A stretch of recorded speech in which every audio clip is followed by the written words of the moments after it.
It's a Jets Jaguars game day, baby. We got you covered. Let's freaking go. I'm going to lose my gosh darn bananas. Boy Green Daily starts now. Zoinks! Boy Green Daily, Boy Green Daily, Boy Green Daily. Let's go!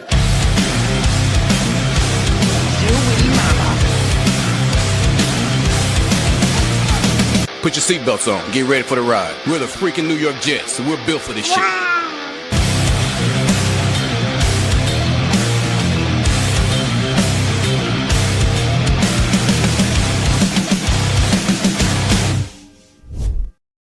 Hey, what's going on, everybody? I'm Paul Liston Jr., a.k.a. Boy Green. I'm the New York Jets digital reporter for Heavy.com. Welcome to my live watch party and play-by-play analysis. We do this every game all season long. The only exception to the games that I go to, which we went to way back in Week 5, the New York Jets-Dallas Cowboys game. We'll go to at least one game a year for our Jets tailgate special with all the Boy Green Coffee Club members, which are our YouTube membership group. So we will be back again in 2026, but for now, we'll have you covered with the play-by-play and analysis. Make sure you guys like the video. Hit subscribe, baby. We're trying to get to 10,000 subscribers. We're over 8,200 right now, and I'm really proud of that, and we'll see if we can keep climbing. We do daily New York Jets video shows every morning at 7:30 a.m., plus all these bonus shows just like the one you're watching right friggin' now. Before we get to the game, let's get to the inactives coming up here for Week 15 for the New York Jets. No real big surprises here. Tyrod Taylor and Justin Fields were both ruled out on Friday, so obviously they'd be inactive. Francisco Mauigoa was ruled out. Obviously, he'd be inactive. Mason Taylor, our talented rookie, so is Kiko, by the way, another rookie, 5th rounder out of Miami, and then Mason Taylor out of LSU. Those guys were all ruled out, so naturally they'd be inactive. It stinks. Also, another guy that was ruled out on this list, but he's on injured reserve, is Azareye'h Thomas. So 3 rookies down for the New York Jets. Azareye'h Thomas out for the rest of the season. Taylor and Kiko are only out for today, as we know at this point. Mazi Smith, sorry, Mazi train, disappointing. Mazi train, unfortunately, that's just a train that, it never left the station. I'm going off the rails on a Mazi train. There you go. You know, that would have been cool to get a lot more play out of that than just every time we announce the inactive list, but here we are nonetheless. That is, of course, Mazi Smith, the former first-rounder the Jets acquired in a trade with the Dallas Cowboys. Braden McGregor, inactive, and that is your list. Tyler Johnson as well, veteran wideout, inactive. So that is your full inactive. 2 quarterbacks, Tyrod Taylor, Justin Fields, Tyler Johnson, the wide receiver, linebacker, Francisco Mauigoa, pass rusher, Braden McGregor, defensive tackle, Mazi Smith, and rookie tight end, Mason Taylor. Those are your inactives for today's festivities. Again, make sure you guys like the video and hit subscribe. Hop on Pop saying Mozzie's out. Shocker. Yes, he's been out for most of the season. Outside of that first game where he came in, and then the Jets quickly realized, I don't know if this guy is going to be able to play. So very nice job there. Let's do this. We'll open up the phone lines, folks, and you guys can call into today's program throughout the show. Do so as much as you like. Now, we'll only try to answer phone calls before the game, at the end of the game, intermissions. We will have a separate post-game show, so most of the calls we take after the game is over will happen on the post-game stream, so feel free to tune into that as soon as the game's over. It's scheduled for 4:30, but as soon as the game is over, we will hop on over there. I just pinned the comment on YouTube. That is how you call into today's program if you'd like to do so. Again, I'll take your calls during pregame, intermissions, halftime, things of that nature, if you guys want to talk about whatever's going on in the game and what have you. A couple of notes and quotes if this is your first time joining us for this live watch party. A couple of things here. First off, I can't show you the television. I have it projected on the screen, but we do not have the television rights from the National Football League. So instead, you have to hear essentially my radio play-by-play and my facial reactions. I guess you can factor that in here as we're coming together. So just keep that in mind, but I'll try to constantly let you know where we are in the game. Oh, it's 3rd and 6, 13:42 on the clock. Here we are in the first quarter, second quarter, third quarter, fourth quarter. Above me is the score. We'll try to keep that updated as things happen throughout the game. And here we go. Jacksonville Jaguars are 9-4. They're in first place in the AFC South. New York Jets are 3-10, and they were just eliminated from the postseason for a 15th consecutive year. That happening in the previous game. It is good to be back, and glad to have so many wonderful people in our comment section right now. J-Boy, Badshaw, Hop on Pop, Dean Paparella, Rich, J-Boy, Prestige Shogun's in here, NC Green's in here, Mother Effing Chew, Hep, you guys are all in here on the program. Appreciate it. Kickoff just right around the corner. Of course, the big storyline here is Brady Cook, undrafted free agent, a rookie back from May that signed with the Jets following the conclusion of the 2025 NFL Draft. The young man out of Missouri. This is the first time in 50 years that the Jets are starting a rookie undrafted free agent at quarterback. The last one was J.J. Jones. So this is a brand new world, folks, a brand new world, and I'm rooting for the young man. Let's go to the phone lines. Let's kick it off with Badshaw, baby. What's up, Badshaw? What's up, Paul? I'm relying on you today. Okay, here we go. The updates because we're headed home. I should be home in about an hour. So okay, who's we? Is it you and Laura in the car? Yeah, we got Laura. Hey, we got Reese in the background. Hey, shout out.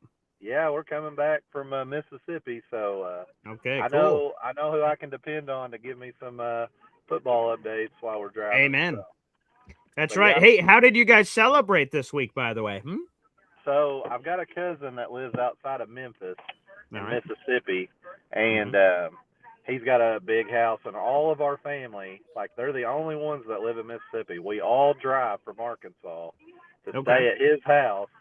And it's just kind of like a Home Alone kind of thing. Everybody usually stays the night, and, we do our thing, and then we eat. We do turkey, ham, mashed potatoes, all that good stuff. And so we just got up this morning and headed back, and I was like, I don't think I'm going to make it home in time. So I was like, I know BG will take care of me, man. Damn straight, baby. So are you rooting for a win, or what are you wanting? Again, I see people are conflicted in the chat already. For me, there's no conflicting when I'm sitting in this chair watching that game. There's only one way, and there's only one way I know how to root Badshaw, and it is none other than who want to fly with them Jets? Oh, now I got to root for a win, baby. Jets, Jets, Jets, Jets. You feel me? Oh yeah, I do, buddy. I'll get off here, but yeah, Jets, Jets, Jets, Jets. There we go. Badshaw, Laura, the whole crew in the car. Appreciate it. Yes, sir. Let's go. We are moments away from kickoff, baby. Let's ride.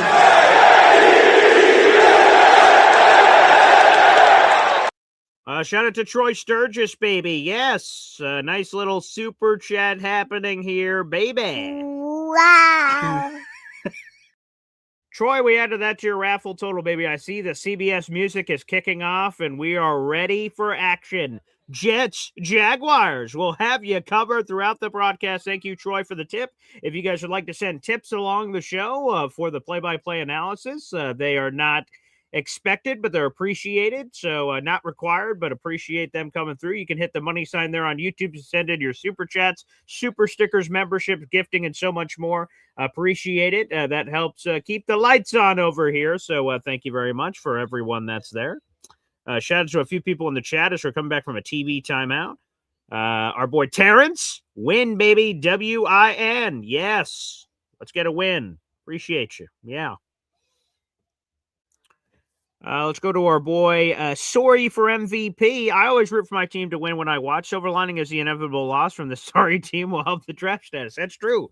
Again, that's a good way to look at it. Again, you root for your team to win, and then whatever the gods allow, the gods allow. And in this case, losses, of course, would help their draft positioning.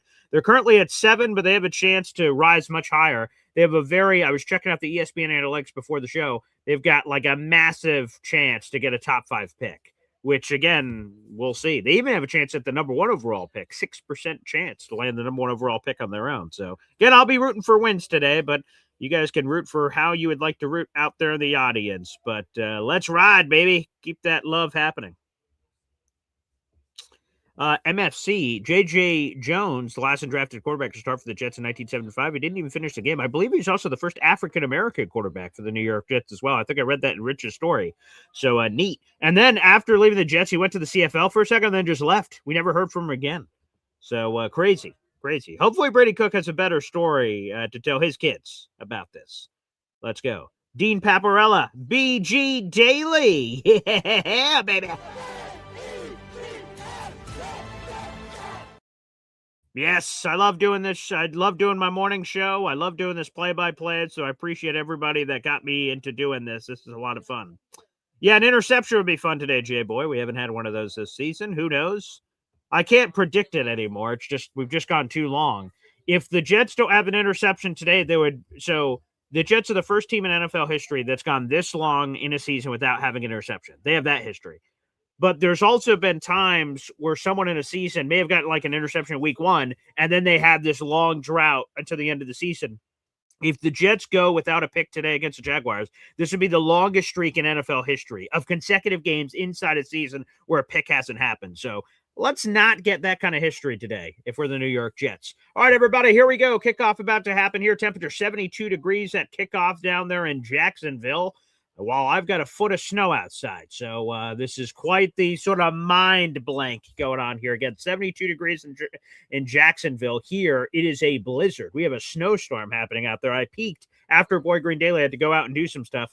And good Lord, we are absolutely buried here in snow, but thankfully the signal's still good that we're getting the television and projector and all that. And obviously this live stream going on right now, so appreciate it.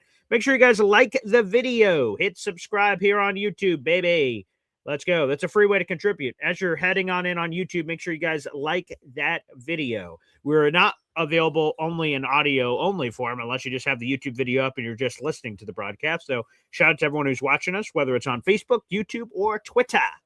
Here we go. Liam Cohen, first season as the head coach of the Jaguars, has him in great position at 9-4. He was a little weird with the Duval, but all they're doing is winning. So shout out to Liam Cohen. All right, the Jets are set to kick off. Austin McNamara here for the boot. Here we go. And Jets football is underway. Austin McNamara boots it out to about the 4-yard line. That's where the Jaguar returner has it. Runs out to the 27, maybe 28-yard line. That's where the Jaguars will take over. Nice job by the Jets special teams unit, racking them up. Trevor Lawrence, T-Law, running out onto the field for the Jacksonville Jaguars, the former number 1 overall pick. I'm old enough to remember when we were saying tank for Trevor. Yeah, good times. Tank for Trevor. He was supposed to be our quarterback, and then, well, it just didn't happen. So we'll see what goes on here with Goldilocks today. 1st and 10, 14:56 remaining here in the first quarter. Jaguars are about to get their first drive of the game. They are officially at the 28-yard line. Trevor Lawrence under center. Motion from left to right. Play action to Trevor Etienne. Flips it out to his tight end. I believe that's Principal Shaq Hennessy. We'll see if that is number 80. No, Morris. Sorry, Morris. Morris gets a nice little catch there. A gain of 7 on the play after the naked boot to the left side. Gain of 7 on the play by Morris. A Jacksonville Jaguars big man getting it in. It's now 2nd and 3 for the Jaguars. Here we go. 2nd and 3 for Jacksonville. Clock rolling. 14:22 and ticking. Trevor Lawrence once again under center from the 34.5-yard line. Trevor Lawrence, halfback toss to Trevor Etienne. Breaks a tackle, dives forward for a first down. That's a fresh set of down for the Jacksonville Jaguars of the halfback toss play. That's a mouthful. Yeah, you had some rotating offensive linemen, some blocking tight ends. Tony Adams did a nice job of trying to get around the tight end, but was unable to do it. And Jets rally. Jamian Sherwood with the tackle, a few other Jets involved there. 1st and 10 for the Jaguars. 13:52 remaining here in the first quarter. Jaguars are moving and grooving. They're at the 42.5-yard line. Trevor Lawrence once again under center. 1st and 10 for the Jacksonville. Trevor Etienne is the lone back behind him. Jet shift. Trevor Lawrence now calling on audible at the line of scrimmage, slapping his head. Play clock running down. Let's see, some movement. He snaps the ball. Play action. Attempts to throw a halfback screen, but the Jets sniffed it out. Will McDonald forces an incompletion, and it's 2nd and 10. Tried to get a quick screen play, called an audible, running out of time, and Trevor just couldn't throw the screen. Harrison Phillips also involved, forcing a pressure. So Will McDonald out there. That's incomplete. 2nd and 10, 13:29 remaining here in the first quarter. Get everybody. I am Paul Leston Jr., a.k.a. Boy Green. Thanks for joining us for our live watch party and play-by-play analysis. The opening drive of the game for the Jacksonville Jaguars. Here we go. First shotgun play of the game for Trevor Lawrence. Again, they're at the 42.5-yard line. Trevor Lawrence shotgun set, 2nd and 10. Takes it. Jets bringing extra heat. Quick toss out to the left and broken tackle. It's another first down for the Jaguars. Massive play. Massive play. Trevor Lawrence to Jacoby Myers, who was operating in the slot there, and then juked out Quantez Stiggers, and then got a big chunk play. Quantez Stiggers was in on coverage. 1st and 10, the Jaguars in Jets territory. They're at the Jets' 42-yard line. Trevor Lawrence under center. Hands it off to Trevor Etienne right up the middle, dragging, who was that? Jermaine Johnson for a ride. Nice little gain there by Trevor Etienne. The Jets' run defense over the last 2 weeks has been awful. That's a 5-yard gain on the play by Trevor Etienne. Or Travis Etienne, excuse me. Trevor is his brother. I got to make sure I don't do that. Shout out to the Etienne parents getting Travis and Trevor. You couldn't have picked something else, But anywho, Travis Etienne, excuse me. Gain of 5 in that play, 12:31 and ticking. Jacksonville is moving and grooving. They're now at the Jets' 37-yard line. Trevor Lawrence under center, 2nd and 5. 3 wide receivers out. Motion from right to left. Play action once again by Trevor Lawrence. He looks to take a deep shot and wide open. That is Brian Thomas Jr. First down at Jacksonville. Malachi Moore tackled him, the rookie out of Alabama. It's 1st and 10. Trevor Lawrence doing a very visual, audible. There you go. Yeah, the Jets were running zone coverage here, and it was just easy peasy, lemon squeezy. All right, the Jaguars are now at the Jets' 22-yard line, about to enter the red zone. 1st and 10 after that big chunk play. Trevor now calling on audible at the line of scrimmage, making some changes. He's now shifting to shotgun set now. Here you go. Bashal Tutin is the running back to Trevor Lawrence's left. He takes a snap. Flips it over to the right side. Wide open again. Oh, my goodness. Another first and fresh set of downs. Jacoby Myers. The Jets defense is folding like a used lawn chair out there. Not good. Trevor, this is just too damn easy. The Jets are just not here right now. The Jaguars are now at the 11-yard line. They're in the red zone. It's an empty set for Trevor Lawrence. He's all by himself back there, and the shotgun set. They're spreading out the Jets defense here. Jets appear to be rushing 4. 1st and 10, 11:05 and ticking here in the first quarter. Trevor Lawrence, nothing there, and he ends up running a quarterback draw, breaks a tackle, and takes it out to the 5-yard line. There you go. It's going to be 2nd and 5, essentially 2nd and goal here for the Jaguars. All right, here we go. The Jaguars, again, hot knife through butter on this Jets defense. I'm not sure if this was a planned QB draw, but nonetheless, he looked, didn't see what he liked, and then just started chasing forward. There you go. 2nd and 4 now for the Jaguars. 10:34 and ticking here in the first quarter. This is the first drive of the game for the Jaguars. Trevor Lawrence under center. Travis Etienne is the lone back behind him. The Jaguars can't get a first down without getting a touchdown, so it is technically 2nd and 4 here from the 5-yard line. Trevor Lawrence play action, throws it out to the right side. Wide open, touchdown, Jacksonville. Brian Thomas Jr., that was a little too easy. And when I say a little, I don't mean a little. Wow. That was quick. That was quick. Oh, boy. If this is how the Jets defense is going to play, this is not a good sign. Yeah, let me see. Who was in coverage here? It looked like Jordan Clark, the son of Ryan Clark. Yeah, yep. Jordan Clark was in there on the coverage. If coverage is the word you want to use, I loosely use that term. All right, Jacksonville is about to kick the extra point. They will be up, and it is good.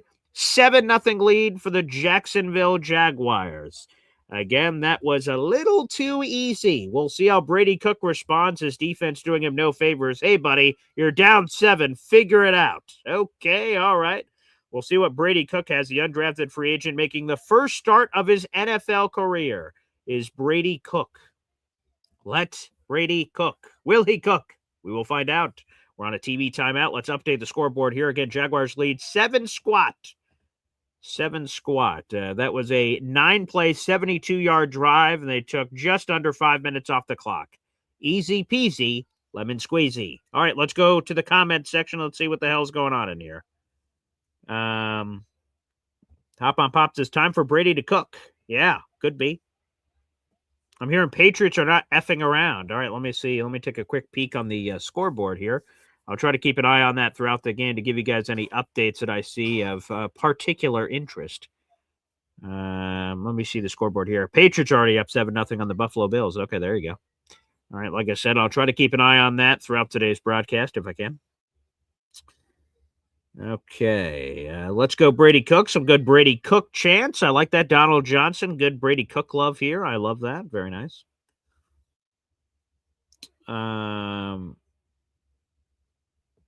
Jacob Klein says, where is the Aaron Glenn progress? I would categorize this under Steve Wilkes' lack of progress. And again, I think we're so deep in the season that I think Aaron Glenn is just going to push Steve Wilkes in front of a bus, which, hey, if I was Aaron Glenn, I'd do the same thing. Self-preservation. Yeah. Now, you could argue, man, with the defense being this terrible, shouldn't Aaron Glenn have stepped in and done something earlier in the season? Maybe. You can make a strong argument about that, but I think he's the one that's going to get shoved in front of a bus and be fired. That's my guess.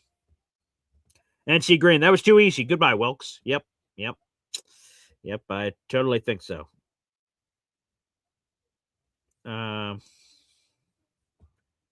MFC, it's almost as if the Jets are playing a no-let defense. I see. J-Boy says this game's over. Wow, already. J-Boy, that's very on brand.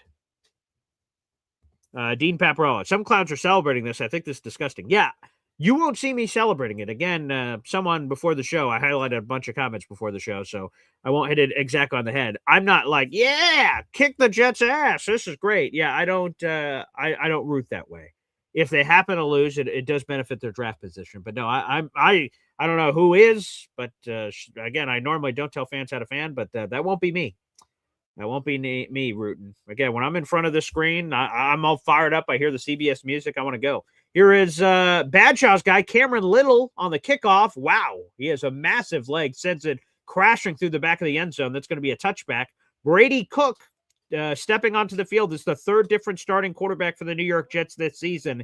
This is now officially the sixth time in the last 11 seasons that the Jets have started at least three different quarterbacks in the same year. Think about that for a second. Again, over the last 11 seasons, the Jets have started at least three different quarterbacks in a single season, 6 of the last 11 years. Brady Cook makes that the sixth time that has happened. This is the first start of Brady Cook's career. Here we go. 1st and 10. Jaguars up 7-0 on the New York Jets. 10-18 remaining. I formation here for Brady Cook. He goes under center. Motion left to right. They have some extra Brutus beefcake on the field. Max Mitchell in as an extra blocker. This could be a play-action play right off the top. It is not. Oh, my goodness. Breece Hall got eaten up in the backfield for a negative 4-yard loss immediately. Oh, dear. And they had extra bodies on the field. How the hell did that happen? Breece Hall had no chance. As soon as Brady Cook handed off the ball, he was immediately eaten. They're going to call that a 3-yard loss. They're going to give him forward momentum or forward progress, if you want to call it that. Brady Cook, they're showing some video of him before the game hugging his family. That's great. That's nice. That's a lovely thought. All right, 2nd and 13. Empty set for Brady Cook here. 9:45 and ticking. Loss of 3 on that Breece Hall play. Here we go. Brady Cook. Jaguars bringing a 4-man rush. Halfback screen out to the left side. Breece Hall has some room. It's going to be 3rd and short. Nice play call. Brady Cook immediately took the snap. Jaguars rushed 4. A little bit of an exotic pressure look. The 4 came from different directions.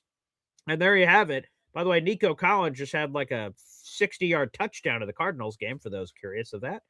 All right, here we go. Brady Cook shotgun set. Quick flip out to the left side. And Jeremy Rucker dove close to the first down, but he's going to be about a half a yard short. They're going to call him a full yard short on that. A little bit of poor ball placement. Did the Jets immediately go for it on 4th down? That'd be ballsy. And they are huddling up. Oh, my goodness. What is AG about to do? Is he about to say, hey, let's go? Oh, my God, they're going. Okay, here we go, I guess. Wow, the Jets are at their 43-yard line on 4th and 1. All right, they may just be trying to get him to go here. We'll see. 4th and 1, 8:52 and ticking here. It's a bizarre. Oh, my God, they went for it. Halfback sweep. Jet sweep out to the right. And, oh, no. Breece Hall for like a negative 6-yard loss. Oh, that's embarrassing. Oh, boy. Oh, wow. Oh, boy. So they did a unique formation where they switched everyone around, and Breece Hall just got tripped up. He got tackled at the hand. I have no idea how that sent him crashing down to the surface, but yeah, they did this unique play where Breece Hall was initially lined up in the backfield, and then they put him out as like almost like a bonus tight end off the line of scrimmage, and then Brady Cook snapped the ball, handed it jet sweep style with some Jets blockers in front of him, one penetration player from the Jaguars was able to sort of push Hall, and then he wasn't able to stay on his feet. And just like that, the Jaguars are going to have ideal field position immediately. Aaron Glenn caught some heat for doing this a couple of games ago, and he may get some more heat for going for it so early with the game up in the balance. But the Jets are 3-10, so maybe that's part of the reason here, I guess. Yo Home says the boxer's loaded on that play. Clown emojis from my dad. That's not good. Vegas Nick on the uniforms. I always like white over green combo, no matter which uniforms we've had. I like that, Nick. Thank you. NC Green said chase down from behind with a finger. Yeah, that's the thing that sort of gets me on the play. I don't mind the creativity of the play. Now, going for it right there, unless you just don't trust your defense, which AG clearly does not, is what that play would say. That just Breece Hall didn't power through the Chihuahua tackle. Like, it's not even like he got him around the legs. He just sort of slapped his hand, and Breece Hall lost his balance and fell down to the earth. So that was embarrassing. That was embarrassing. Number one Osher Jet fan, a 40 burger incoming. Oh, good Lord, I hope not. Yeah. Yo, Holmes says, guys named Tanner are always suspect. Okay, well. NC Green says, how does Trayvon Walker go on block? Well, that's another good question. On gap assignment, that was messed up. Yeah, that was not good. Craig Mechanic saying, good God, WTF. Yeah, that was bizarre. Yeah. How does Breece Hall get tackled behind the line of scrimmage like that? Mr. Sun 24 says, Tanner calling some good plays out there, LOL. Yep, I sense some sarcasm there. Yep. Oh, boy. That is something.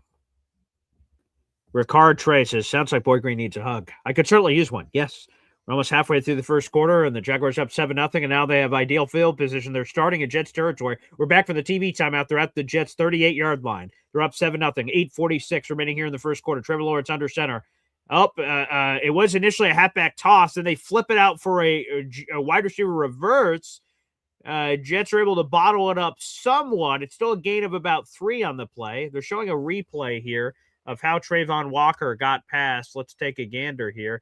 Wow, it was just a blown thing by the Jets. I don't know if he ever would have gotten the first down. There was another unblocked defender that was hanging in the area. So I don't know if that would have worked out either way. But yeah, they just totally did not assign a block to Trayvon Walker. Total misstep on offense on blocking. By the way, there's a 5-yard wide receiver reverse from Brian Thomas Jr. 2nd and 5 now. 8:08 remaining here in the first quarter. Jaguars are in Jets territory already. There we go. Trevor Lawrence fakes the handoff to Travis Etienne. Throws it deep.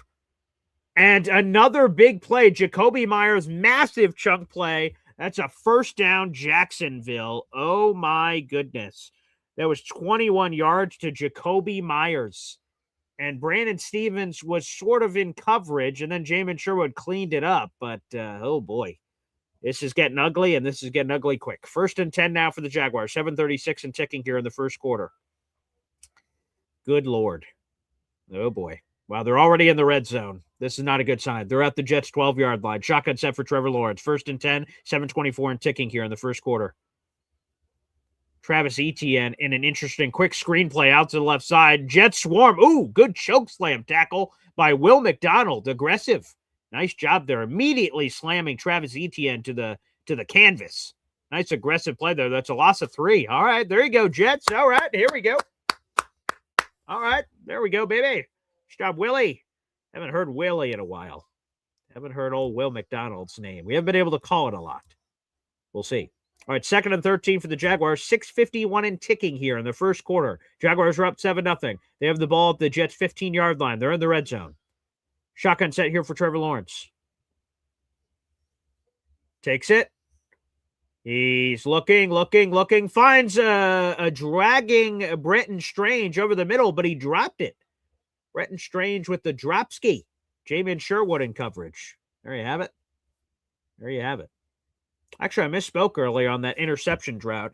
If the Jets don't get an interception today, they would tie the longest consecutive game streak without a defensive interception. That would be the 49ers, who did that last season. They had 14 games where they didn't have a pick. So the Jets could tie the 49ers without a pick today. Again, that's not the kind of history I want to be making, but we'll see what happens, I guess. 3rd and 13 now after the Brenton Strange drop. 6:35 remaining here in the first quarter. Jaguars in field goal range. Trevor Lawrence, shotgun set, play clock running down.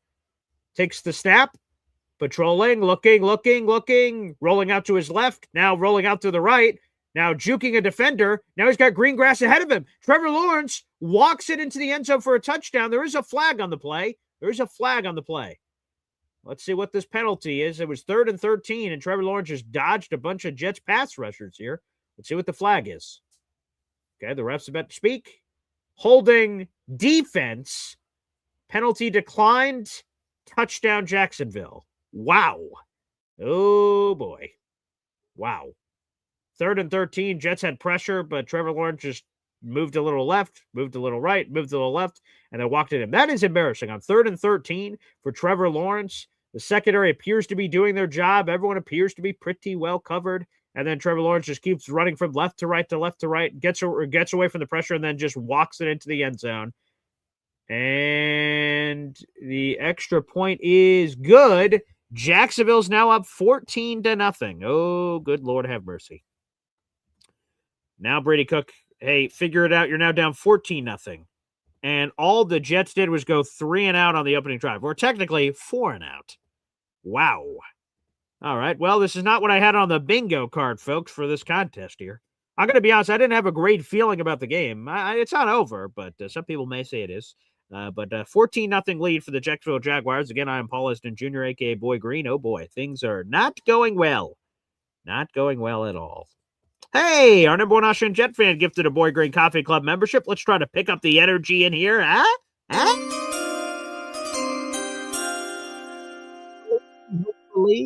Perhaps. All right, number one Austrian Jet fan, you're up to 15 raffle tickets this month. Thank you very much. Let's read who that Boy Green Coffee Club membership just went to.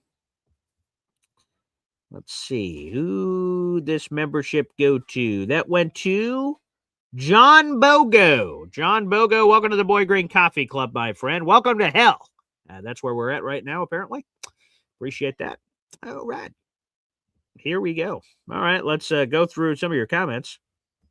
For whoever got the membership earlier, Ricard Traces, but by the way, thank you for the membership. And guys, enjoy it. You guys get, if you're gifted a Boy Green Coffee Club membership, you get a 1-month free trial to our YouTube group. And then at the end of the month, so in your case, for whoever got it today, January 14th, you'll get an email saying, hey, you want to keep being a Boy Green Coffee Club member? It's $2.99. So feel free. Take advantage. Vegas Nick says breakdowns constantly. Yeah, that's one of my biggest things. There's a lot of reasons why this defense is terrible. Communication breakdowns all the time. Lack of adjustments. Like if they're getting beaten over the head with something, let's just make it up here. It's the running game. And then they never adjust to it. Halftime, on the sideline. Like Steve Wilkes is staring at that tablet like it's about to give him some magic 8-ball answer, and it hasn't, spoiler alert. That last drive for the Jaguars was 5 plays, 38 yards, and another touchdown. And now the Jaguars are up 14-0. The good news is that the Jets have not been run all over, but they have. 6 carries, 37 yards, 6.2 per clip, including that long from Trevor Lawrence there, where he ran 15 yards into the end zone. Not good, Bob. Not good. Yeah, no. It's going to be a no-go there. About to come back from a TV timeout, but let's get another membership in here. It's our boy, MFC. Mother effing cheese. You, MFC. Appreciate that. You're now up to 6 raffle tickets so far this month. Cameron Little, by the way, they're having no part of this Jets special teams return game. They're like, oh, they got a couple of touchdowns this season. Not going to happen against us. We're going to boot it out the back of the end zone every time and force the Jets offense to beat us, which, by the way, not a bad strategy. By the way, that membership went to JamNT8XF. I don't blame the Jaguars, by the way, for booting every ball out the back of the end zone here. Why would they do anything different based on how the Jets return game has dominated this season? Jets once again start at the 35-yard line, which is great field position, but Jets are down 14-0. 6:24 remaining here in the first quarter. The Jets have 3 total yards of offense. The Jaguars, 110. So it's not gone well for the Jets so far, but Brady Cook, undrafted free agent, making the first start of his NFL career. They're at the 35-yard line. Shotgun set for Brady Cook. Breece Hall to Brady's left. He takes it, fakes the handoff, throws it over to the left. Another screen play. John Mechie III for a gain of half a yard. Oh, boy. Not a whole heck of a lot there. I don't mind getting the ball out of Brady Cook's hands quickly, but, boy, they cannot just go a quick 3 and out here. They need to give their defense a chance here to suck some wind after getting smacked around here. Let's see if the Jets offense can keep a drive alive here, for God's sakes. This is their second drive of the game. They're already down 14-0.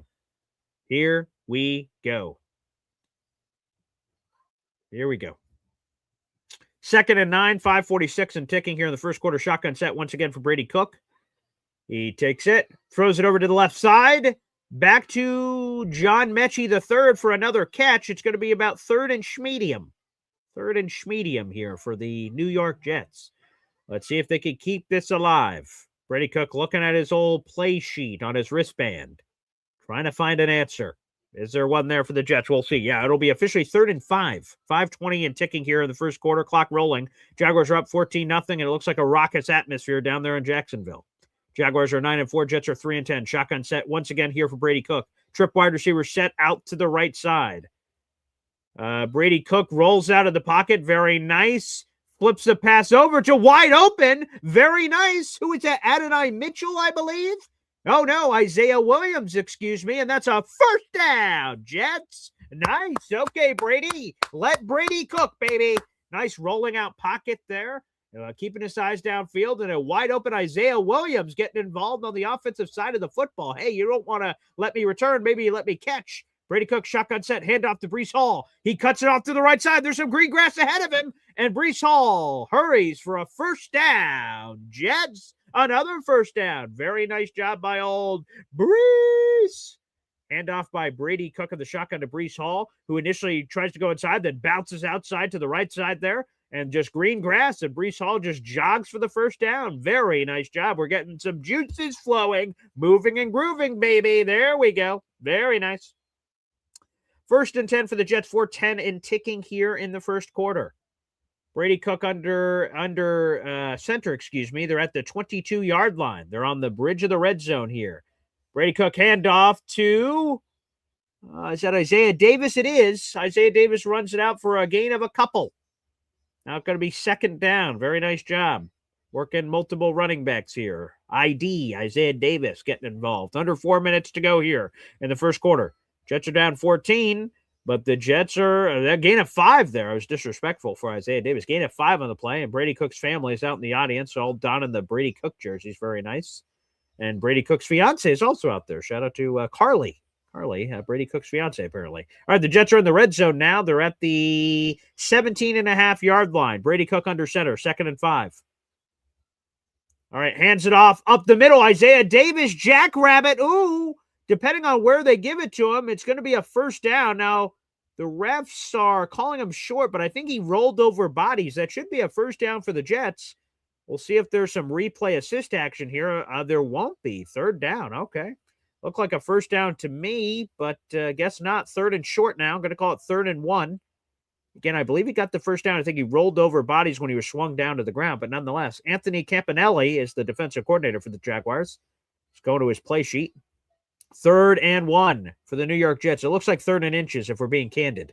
Shotgun set here for Brady Cook. A lot of motion happening here. And he hands it off up the middle, and easy peasy first down for the New York Jets. Isaiah Davis trucks ahead, and that's a first down. Jets, here we go. All righty. That's what I'm talking about. Baby.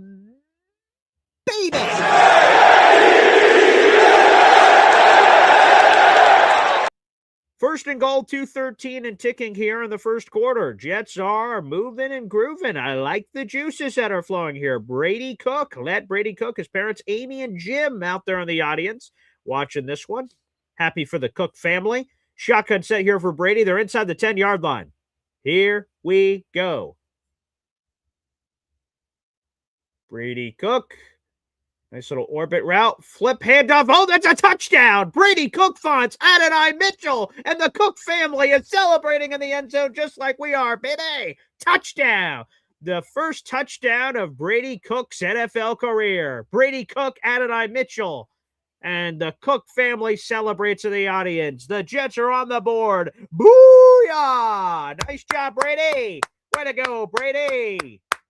Very nice. Decisive. Looks out to his left and then wide open. Adonai Mitchell goes upstairs for the touchdown. There we go. Nick Folk lining up for the extra point to make it a 7-point deficit. That's the first touchdown pass of Brady Cook's career. And there you go, of his NFL career anyway. There you go. It's a 14-7 game. Brady Cook responds. The Jets needed a response, and boy, did they get one. I think while I would love to see crazy returns and return touchdowns, if the Jaguars want to keep voluntarily giving it to the Jets at the 35-yard line, which, by the way, they may anyway because a return game's so good, the Jets are constantly working from pretty great field position. So the special teams is having an impact even when you don't think it's having an impact. Jets cut the deficit down to 7. It's 14-7. Brady Cook, the first touchdown of his career. Nice. Let Brady cook, baby. Let's go to a YouTube super chat coming through from our buddy Wrong Verb. Hey now. Wow. Wrong Verb, a member for 6 months on the channel. Thank you. Future Hall of Famer, Brady Cook. Huh? Let Brady cook, baby. I love it, Wrong Verb. Let's go to the phone lines. We got the Hepster. What's up, Hey, Hep? guys. Hey, I thought Cook looked pretty poised on that drive. What did you think? 100%. And by the way, I saw that same level of poise the previous week, even when all hell was breaking loose, right? Yeah. 2 picks, sacked 6 times. He just seems like the moment isn't too big for the young man. That's exciting. Yeah, it's not like it seems like Justin Fields. Everything's in his head. Like I don't think Fields would have pulled the trigger on that pass. I think Right. So anyway, let's see what happens, guys. Peace out. Let's go. Yes, Hep. Oh, yeah, the Hepster here on the program. Let Brady cook, baby. Woo-hoo-hoo. Am I smelling some? Perhaps we already have our franchise quarterback. Maybe?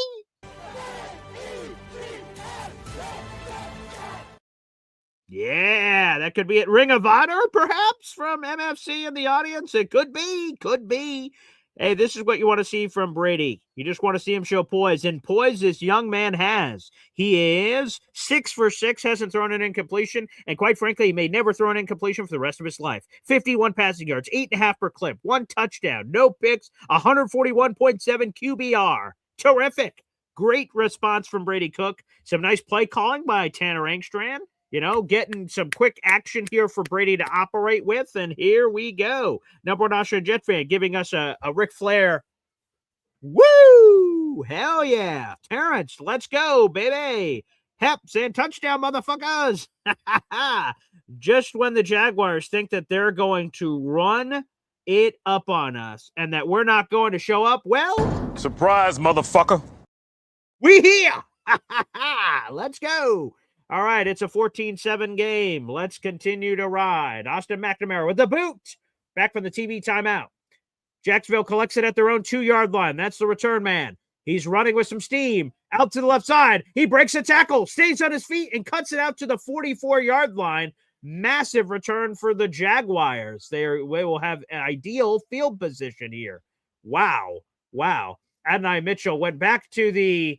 by the way, to give the ball back to Brady Cook, cool moment here. Adonai Mitchell celebrated however he was going to celebrate, and he went back to give the ball to Brady. Very nice. He grabbed it from that ball guy that was out on the field. So thank you, Adonai Mitchell, for doing that. Very nice. Brady will put that in the trophy case, I'm sure, for the first NFL touchdown pass of his career. 1st and 10 for the Jaguars. They have great field position. They give it to you at the 45-yard line. 1st and 10, 1:40 remaining here in the first quarter. Trevor Lawrence, halfback toss out to Travis Etienne. The Jets defense throws him down, but I think they're going to give him forward momentum, probably a gain of 4 on the play. It'll be 2nd and 6 for the Jaguars. 90 seconds remaining here in the first quarter. Gain of 4 on the play. It's 2nd and 6. Here we go. Can Steve Wilkes respond? All right, the offense gave you a touchdown. Come on, Wilkes. Come on, Wilkie. You got something on that play sheet of yours? Probably not, but at least pretend. Yeah. All right, 2nd and 6. The Jaguars are about to get into Jets territory here. 102 and ticking in the first quarter. Trevor Lawrence, play action. Throws it over the middle. Wide open, Jacoby Myers. Good Lord. Another first down that was on Quantez Stiggers. We've called Quantez Stiggers' name a little too often so far. That's because he's been getting slapped around a little bit in coverage.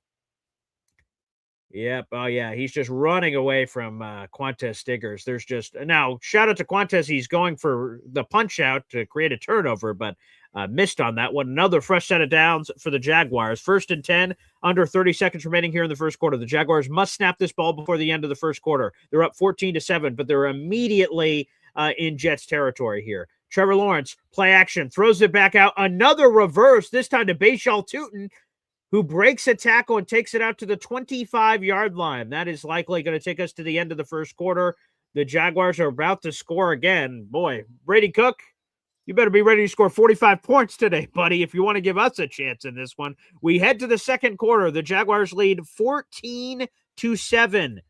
14-7 here is their lead at this point as we head into the second quarter. Let me update the quarter 2 graphic here on our screen, and we'll see. Again, the Jets' only chance in this contest is if their defense can get some stops here, because Brady looks comfortable, but if he can't get any help from his defense, it may not matter.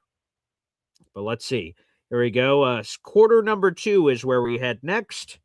There we go. All right, let's go to some comments so far on the channel. Make sure you guys like the video, by the way. We got 200 people in the room, and 75 of those 200 are watching on YouTube. Make sure you guys like the video. That is a free way to contribute to this program. Appreciate it.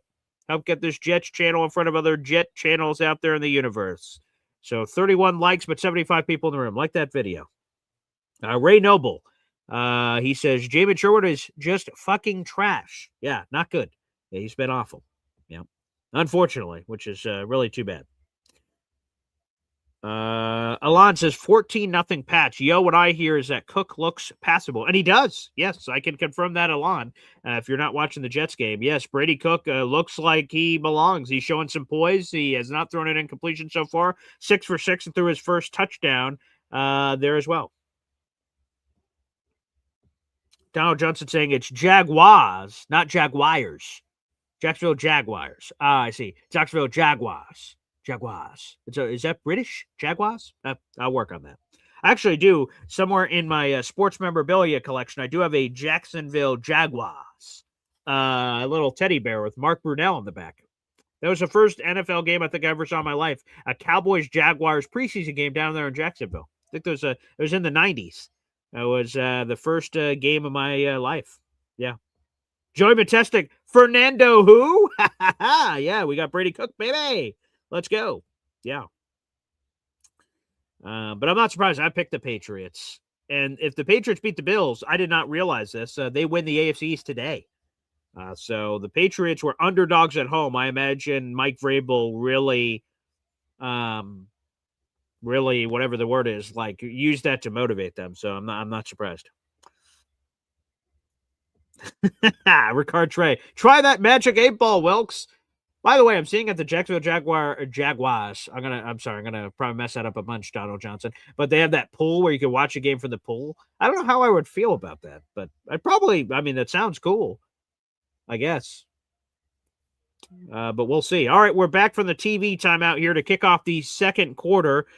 Trevor Lawrence is 7 for 9 for 92 passing yards.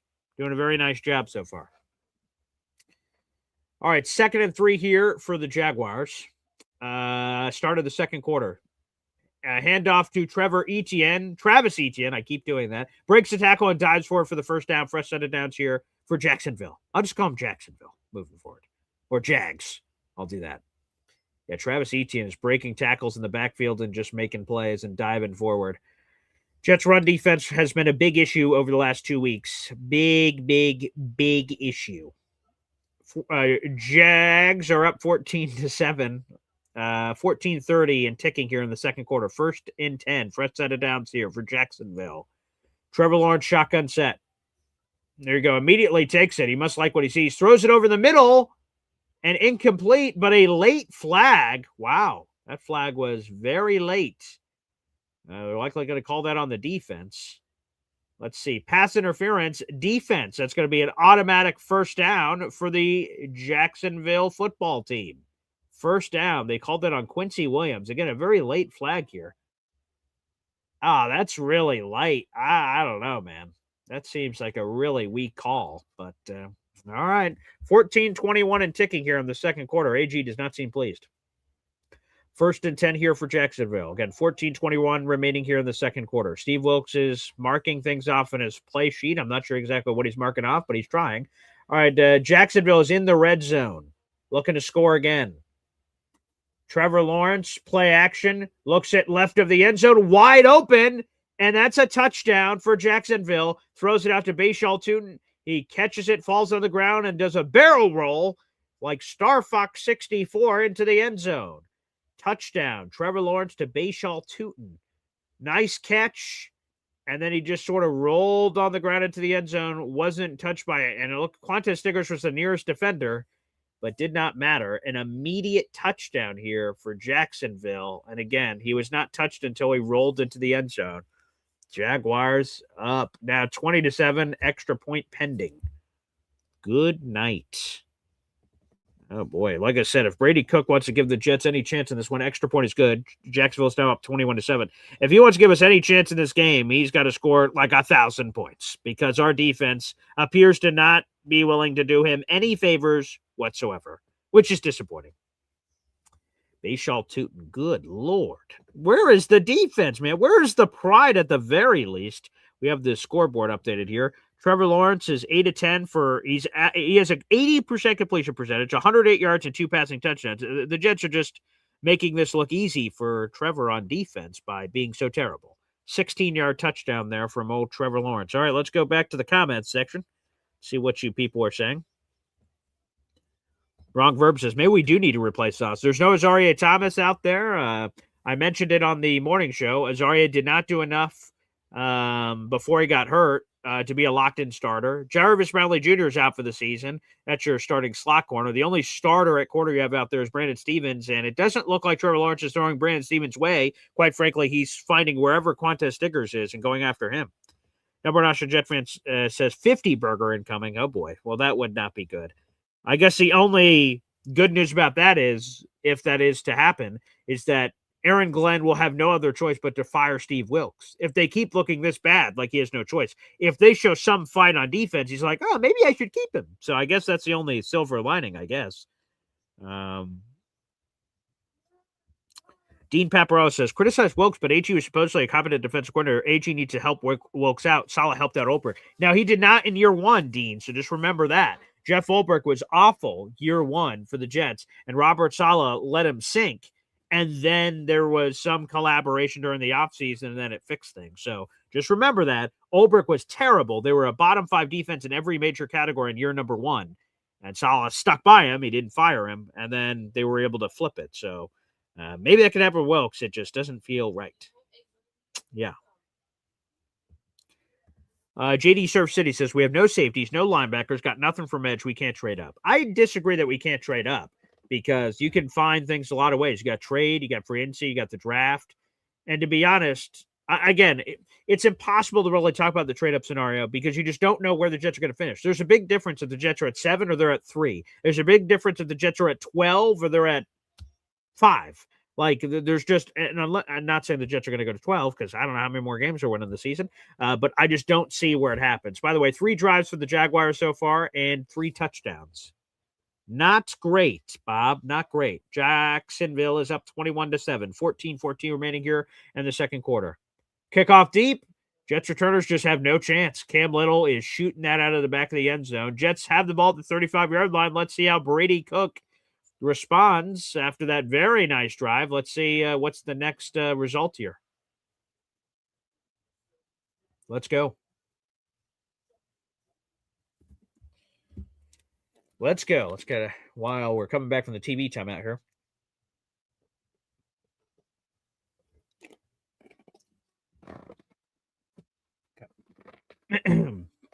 First and 10 for the Jets. 14-14 remaining in the second quarter. Again, the Jets start this drive at the 35-yard line. Shotgun set here for Brady Cook. Fakes the handoff to Breece Hall. Looks right. Has some green grass ahead of him. Takes it and gains 11. See, Brady Cook will never be mistaken for one of the most dynamic rushing quarterbacks in the NFL, but he is somewhat fleet of foot. He ran for 1,200 yards in college, so he's got a little bit of wheels to his game. Nice first down. Just take what the defense gives you. Nice play there by Brady Cook. He's looking poised, taking the grass in front of him. Very nice so far. By the way, the backup today is Adrian Martinez. He would only come in, I would assume, in some injury situation. But yes, Brady Cook, 1st and 10 here. He's under center, 13:38 and ticking here in the second quarter. Here we go. Jet sweep to John Mechie III. Gains 5 on the play. Very nice. Okay, nice little play design there. Get John Mechie III on the move, and they do. Nice gain of 5 on the play there. Jet sweep. They're going to call it 4. Look like 5, but we'll listen to the NFL on CBS broadcast here. Gain of 4 on the jet sweep play. 2nd and 6, 13-17 and ticking here in the second quarter. Jets are down 21-7. Brady Cook scored a touchdown on his last drive. The Jets are hovering around midfield at this point. Brady Cook shotgun set. Takes it. Hands off to Breece Hall, who breaks a tackle. Cuts left. And then, wow, gets carried by the Jets. Oh, my goodness. And wow, they push him all the way forward. Are they going to give him a first down? Breece Hall looked like he got stopped early. And they're going to call it 3rd down. They're going to call it 3rd and 1. Breece Hall looked like he was stopped, and then just his body floated in the air and just hovered closer to a first down. Let's see who else got involved here. John Mitchell III did a terrible block, and then just he was getting pushed. It looks like there's John Simpson in there, Jeremy Ruckert, Josh Myers. A lot of Jets just start pushing Breece Hall's limp carcass towards a first down, but not quite. It's 3rd and 1 here for the Jets. 3rd and very manageable, 12-19 and ticking here. Jets are 2 of 3 on 3rd down so far. Play clock running down. Brady Cook under center. Here we go. And a quarterback sneak. That's a first down. Also, Brady Cook looked like he had the defender grabbed his face mask. They didn't call anything on the field. It did appear his face mask or part of his helmet was sort of ripped. Was getting pulled at on that QB sneak. But nonetheless, a first down for Brady Cook. Here we go, Brady. Nice conversion on 3rd down, baby. Here we go. 1st and 10 for the New York Jets. 11:41 and ticking here in the second quarter. Jets down 21-7. Jets are in Jacksonville territory. Here we go. They're at the 43.5-yard line. Brady Cook, I formation. Handoff to Breece Hall. Flips it out to the left side. Beautiful throw in the general direction of Andrew Beck. It looked like it could have been a flag thrown, but no flag was thrown. Nice little play there by Brady. He did throw it in the direction of Andrew Beck. It was a nice toss out to that left side on the play action play. Hey, you got to give the Jets credit. They were letting Brady throw it around. Now, when Brady came into the game last week in place of Tyrod Taylor after he hurt his groin, it seemed like they kept a tight leash on Brady. They said, run the ball, run the ball, run the ball. They're calling the game as if like, hey man, this guy can throw the ball around a little bit. 2nd and 10 here. Here we go. The Jets are at the 44.5-yard line. 2nd and 10. Handoff to Breece Hall up the middle. Dives forward for maybe a gain of 1. It's going to be 3rd and long here. 3rd and 9. The Jets have done a really good job so far of putting their team in manageable situations. Manageable 3rd down situations for Brady, but that's not happening here. 3rd and 9. And Jacksonville has a nasty pass rush. So the Jets really gotta be careful here. They got to be careful with their young quarterback. There is a injury on the play. A Jacksonville player is down. He's getting his left leg looked at. There's just some additional medical attention. The Jets have some extra time to think about this play. We went to a TV timeout. All right, let's get to some of your comments here. Our boy Ricard Trey says, we've got the cookie. Yeah. Yes, Patriots are now up 14-0. Drake May had a rushing touchdown there. There you go. Yeah, Patriot again. I'm not surprised. I thought the Patriots were going to win this game. It's not over, obviously, but Dean Paparella, Obrick had little to work with in his rookie season. Fair enough. I'm just explaining that situation. Yeah, Steve Wilkes is not doing good. MFC touchdowns on every possession for Jacksonville. Yeah, they're not ideal. Taylor Sterling saying this is wild. Yeah. That's another good point by Vegas Nick. Ulbrich was a first-time defensive coordinator. He was a co-defensive coordinator once, but this was really with the Jets his first real opportunity calling defense. Wilkes has been a defensive coordinator for much of the last 30 years. That's been his primary position. He hasn't been a defense coordinator everywhere, but that has been one of his consistent gigs that he's had. So yeah, the fact that, I liked the hire in theory. In theory, it made sense. A guy that's been a head coach before, give a veteran guy in the room for AG. A guy that's been a defensive coordinator forever. At least he should have the defense covered, and he didn't. And so the Jets just got to make sure. I think they should 100% get rid of Wilkes. And if and when they do, they just got to make sure they get the replacement right. I think that's obviously the key. We got Johnny here says, not Johnny Boy. Let me just be clear. It's Johnny Murrell. The guy that should be fired is Glenn. Yeah, I don't agree with that.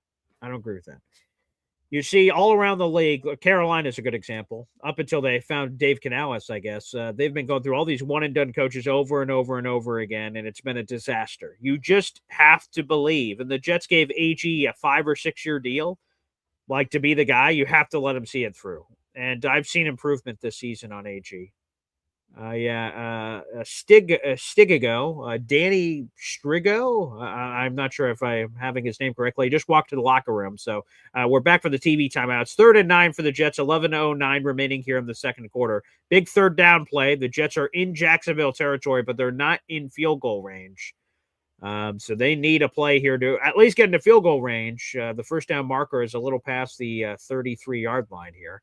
So let's see how the Jets operate here. Jacksonville's just bringing a 4-man rush. Quick screen out to the left side to Adonai Mitchell, but Adonai couldn't come up with it. It was a little high on the quick screen play.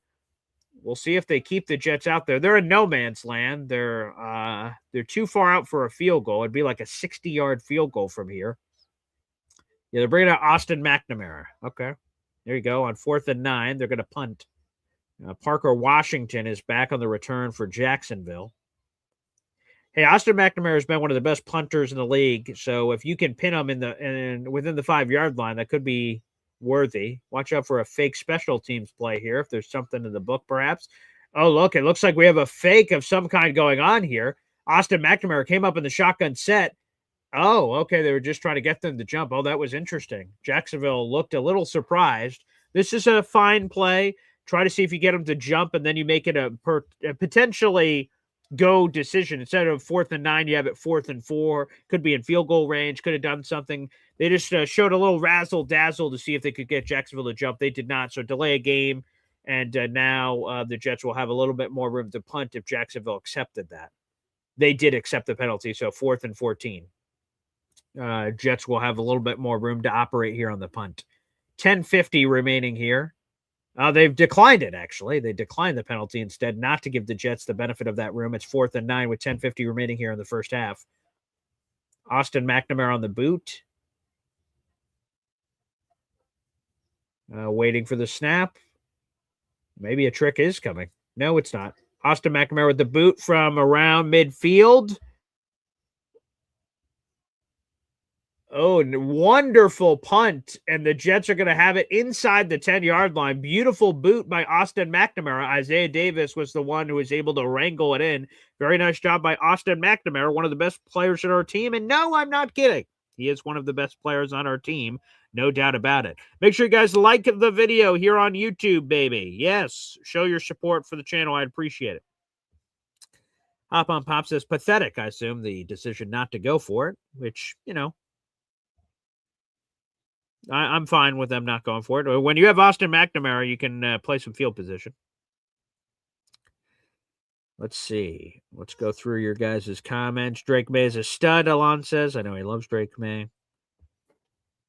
Troy Sturgis, what was Brady Cook's win total in college? We could find that stat real quick. Let me see. On a win total for Brady Cook. Let's see. Take a gander here. He spent 5 years at Missouri. His win total was as a starting quarterback. Okay, I thought that answer would be a little bit more readily available. Let me see. Brady Cook wins in college. Let's see. His record in college, record in college. Let's give that a quick Goog search.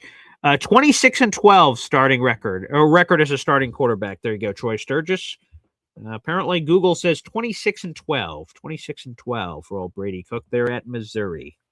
Nice. All right, here we go. Indy says the Bills' Super Bowl window closed. They still have a chance to make the playoffs, especially with Indy. They're collapsing with their situation, and then Baltimore losing. There's just now a big gap. There's a 2-game gap between the final wild card spot and the next closest team. So Bills have some room to mess around here. But AFC East, I thought it was sort of over. They had a long shot to win the AFC East anyway. We'll see if they can make some sense. AFC is wide open, though, so they could be able to make a little bit of a run there. We'll see. Vegas Knicks is one of our 2 kicking Pro Bowlers. Yeah, Nick Folk could be a Pro Bowler. Austin McNamara could be a Pro Bowler. Andrew Beck, believe it or not, our fullback, is in the top 5 of voting for Pro Bowlers. So he could be an option too as a Pro Bowler. But hey, when we're talking about fullbacks, kickers, and punters, well, it goes to show you what it is. MFC says, think better or bad field position helps? Doubt it. Probably not. All right, here we go. We're back for the TV timeout here again. Jacksonville's up 21-7, 10:40 remaining here in the first half. They're at their own 10-yard line next to Austin McNamara boot. Trevor Lawrence, halfback toss out to Travis Etienne, and the Jets eat him up in the backfield for a loss of 3. Nice play. Jawan Briggs involved. Will McDonald involved. Very nice job. Here we go. Excellent work. Nice. They're highlighting on the NFL on CBS broadcast how poorly Quincy Williams and Jamian Sherwood have been playing at linebacker, totally being out of position. Yeah, Jets are going to have to blow up that linebacker room this offseason probably. I don't know how you figure out the Sherwood thing. Maybe you can trade him. I'm not sure what happens there. All right, shotgun set here for Trevor Lawrence. Rolls out the pocket. Oh, nearly gets sacked and then floats it over to the left side. Nobody there. Dangerous when you're dancing around back there. Could get a holding call in the end zone, which could be a safety. That did not happen here, but nothing there. 3rd and 12. All right, the Jets have the Jacksonville football team backed up here. I'm just trying to avoid saying the word Jaguars because apparently that's wrong. It's supposed to be Jaguars, which I can't get my pronunciation correct in the middle of the show, so I'll just try to avoid saying the word the entire rest of the broadcast. More difficult than ever. 9:59 remaining here in the second quarter, 3rd and 12. Jacksonville has only faced 1 third down conversion so far, and they converted it, but they're 1 for 1 now. There was a touchdown from Trevor Lawrence in the red zone. 3rd and 12 here. Look like, fumble on the play. Oh, the ball's loose. And there's a lot of penalties. I think there's going to be some sort of a delay of game action here of some kind or a false start. There was a fumble on that snap. We'll see what they call here. It's definitely on Jacksonville, I believe. Either a delay of game or a... No. Yeah, Trevor Lawrence just lost the football. Let me see. Was there a clear recovery? They got kicked around. Let's see what happens here. Big official convention. There's 2 fouls on the play. Illegal shift on the offense. Intentional grounding by the quarterback. Wow. Oh, my goodness. Is that going to be a safety? Let's see where that was. Jacksonville sideline's confused. Oh, they're asking for an explanation here. Jacksonville's coming off the field. I don't know where that intentional grounding was. I'm not seeing a safety signal, so it appears that they're just going to call it loss of down, and then Jacksonville will be backed up for a long boot. Okay, there you have it. All right, 4th and 18. Very weird play there, but here we go. Jacksonville is all the way backed up. This could be one of 2 things. Either a great Isaiah Williams return touchdown play, a block punt opportunity. They're kicking it from the back of their end zone. Jacksonville boots it. Successful boot. Isaiah Williams catches it at the 50-yard line. Let's see what happens. He breaks a tackle. He stays on his feet. He stands on his feet. He's still there. Isaiah Williams. He's going to run it back to the house. That's a touchdown. Oh, my goodness. Chris Banjo called him the best returner in football for a reason. Wow. There is a penalty on the play. Let's see what this is. Let's see what this penalty is. There's a penalty on the play, but that was an Isaiah Williams touchdown again. Let's see what this is. Man, we have the best special teams unit of all time. Let's see. Let's see what this penalty is. Does the touchdown stand? The officials are conferring now. It's unclear. Do they have any idea what's going on? Refs. How many refs does it take to screw in a light bulb, for God's sakes? There's 4 of them over there. Isaiah Williams staying on his feet, breaking tackles. There's a long conversation here. They're looking up at the video replay board. I'm not sure what that would have to do with this penalty or no penalty here. Let's see what the ref says. They're calling it on the Jets, but an illegal block on the Jets, unfortunately, is going to take this touchdown off the board. Oh, man. That's too bad. That was a touchdown from Isaiah Williams. Let's see what oh, what a terrible call. So what they're saying is the gunner on Jacksonville's side, they said they didn't allow him to come back in bounds. So they called the penalty to wipe off the touch. That is a terrible call. The Jets would have been on the board for a touchdown. What a god-awful call. Unbelievable. Oh, wow. Yeah, they said that unsportsmanlike conduct penalty because they did not allow the Jacksonville gunner to come back into to allow himself to come through. What a terrible call. My goodness. That would have been an Isaiah Williams touchdown. It was a 49-yard Isaiah Williams touchdown, but nullified for what they call an unsportsmanlike conduct penalty because the gunner got pushed out of bounds, by the Jets, and they didn't allow him to return back in bounds, which is a 15-yard penalty. What a ridiculous call. The Jets would have had a touchdown. It would have been another touchdown for Isaiah Williams, who's been spectacular this season. Wow, that is an awful play. Man, come on, officials. Jeez-a-loo. Wow, that's awful. We're going to the comments here. Troy Sturgis, only did the Jets get those kind of calls. MSC, the refs are drunk. Woo Man says that was BS. We have the Wicked on YouTube saying, let's go. Thank God they called that back. He either is a Jaguars fan or a Jets tanking fan or both. There you go. Dean Paparello says, it's tough enough to beat our opponent. We have to play the refs too. What a terrible call.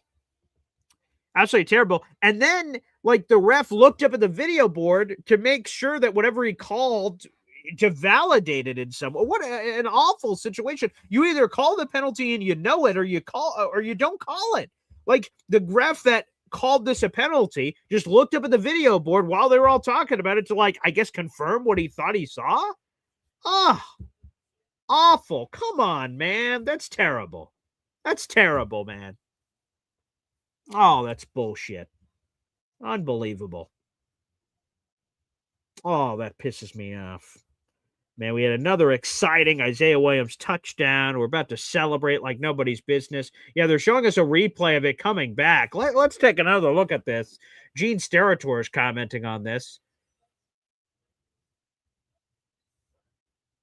They're engaging back and forth. What is this nonsense, man? Terrible. All right, 1st and 10 for the Jets. Wow. The Jets now have the ball all the way back at their 36-yard line. They had a touchdown, and now they're back in their own territory. Handoff to Breece Hall up the middle, who the pile continues to move, and he gains about 4 or 5 on the play. I don't want to keep berating a call, but this is just absolutely awful. Wow.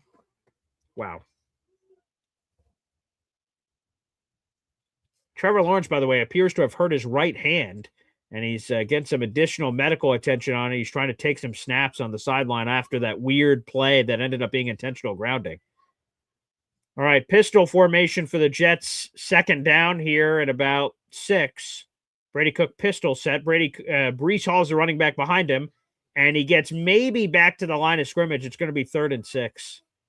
I mean, come on, man. That call was terrible. I'm supposed to just move on from that? Jeez. I mean, I guess I have to. I'm doing this play-by-play, but what bullshit, man. Come on. Infuriating. All right, 8:34 and ticking here in the second quarter. 8:34 and ticking. 3rd and 6 for the Jets. They're down 21-7. Should have been 21-14, but that's neither here nor there. All right, shotgun set here for Brady Cook. Isaiah Davis to Brady Cook's right, now shifting over to his left.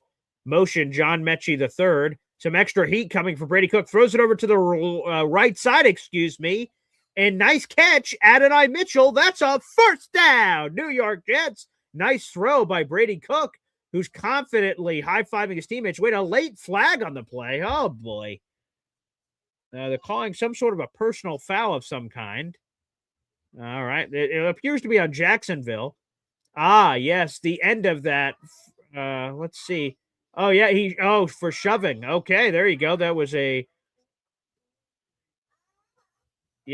was definitely a flop job by Adonai Mitchell. A terrible call on Greg Newsome. But hey, with all the terrible calls the other way, he definitely flopped. But that is a 15-yard penalty. All right, nice. That's on Greg Newsome. He's pissed. He just threw his helmet off on the sideline. But all right, an extra 15 yards. So Brady Cook found Adonai Mitchell on the left side for a first down. And then after the play, Greg Newsome was sort of tussling around a bit with Adonai Mitchell. And Adonai Mitchell flops and gains an additional 15 yards. Works for me. All right, 1st and 10 for Brady Cook. The Jets are now in Jacksonville territory at the 37-yard line. Brady Cook under center. Isaiah Davis is alone back behind him. All right, handoff to Isaiah Davis up the middle.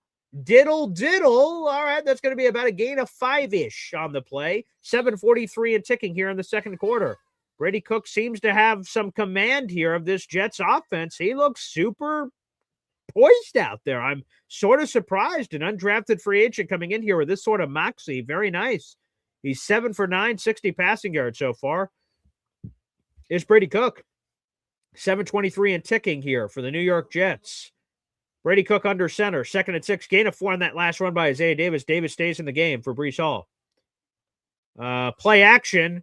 Rolls out to the left side, wide open. Jeremy Ruckert gets a first down. Man, Brady is dealing out here, folks. He's dealing. He just has a command of this offense right now. He looks confident, poised. He is not being disrupted. Play action play, and then he just flips off a quick pass on target to Jeremy Ruckert, who gets a first down. Folks, we can joke whether or not Brady Cook is our franchise quarterback, but if he can prove to be our long-term backup, that is a great thing to find out if you're the Jets. Again, this is his first career start. I don't want to overreact here, but wow, Brady Cook just looks like he has it, man. The Jets are now at the 24-yard line in Jacksonville territory here, 1st and 10.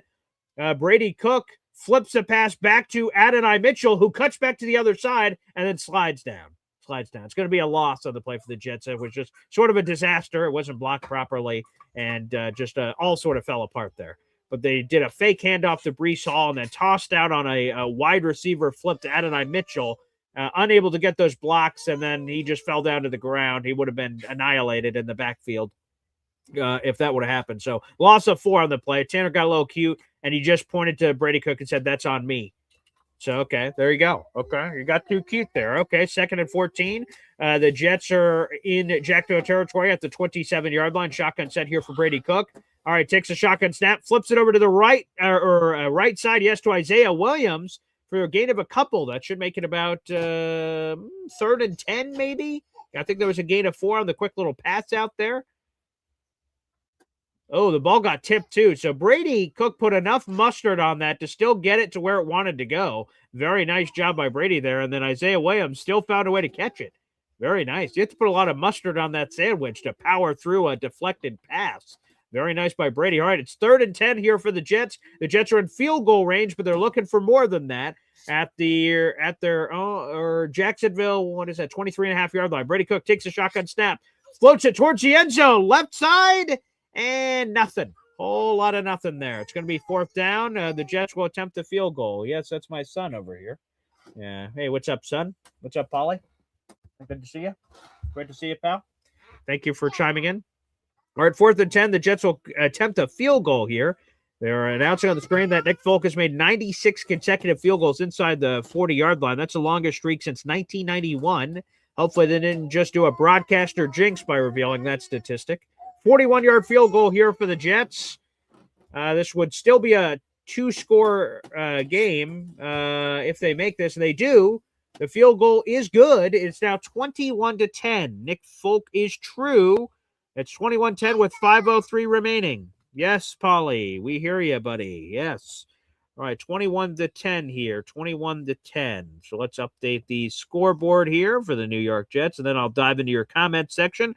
We have a couple hundred people in the room. Appreciate everybody who's watching in. My name is Paul Eston Jr., a.k.a. Boy Green. I'm the New York Jets digital reporter for Heavy.com. It's my live watch party and play-by-play analysis. Hey, Polly, do you want to calm down over there? There's a lot of yelling happening. All right, pal? It's hard to listen to my own thoughts, but appreciate you. Thank you. All right, it's a 21-10 game right now. Let's look through the comments section. Let's see what's going on. Pop on Pop said, I thought they jinxed him there. Thankfully, they didn't. Yeah. Ricard Trey says, this Folk kid ain't too shabby. Yeah, hopefully he comes back next year. I know he's 41 and age and all that. Yeah. Hep says P3's in the house. Yeah, he's just sort of stumbling around yelling. Yeah, I'm not really sure what's going on there. Maybe he'll come over here. If he does, we'll put him on camera, but I'm not sure. He's just sort of jumping around over there.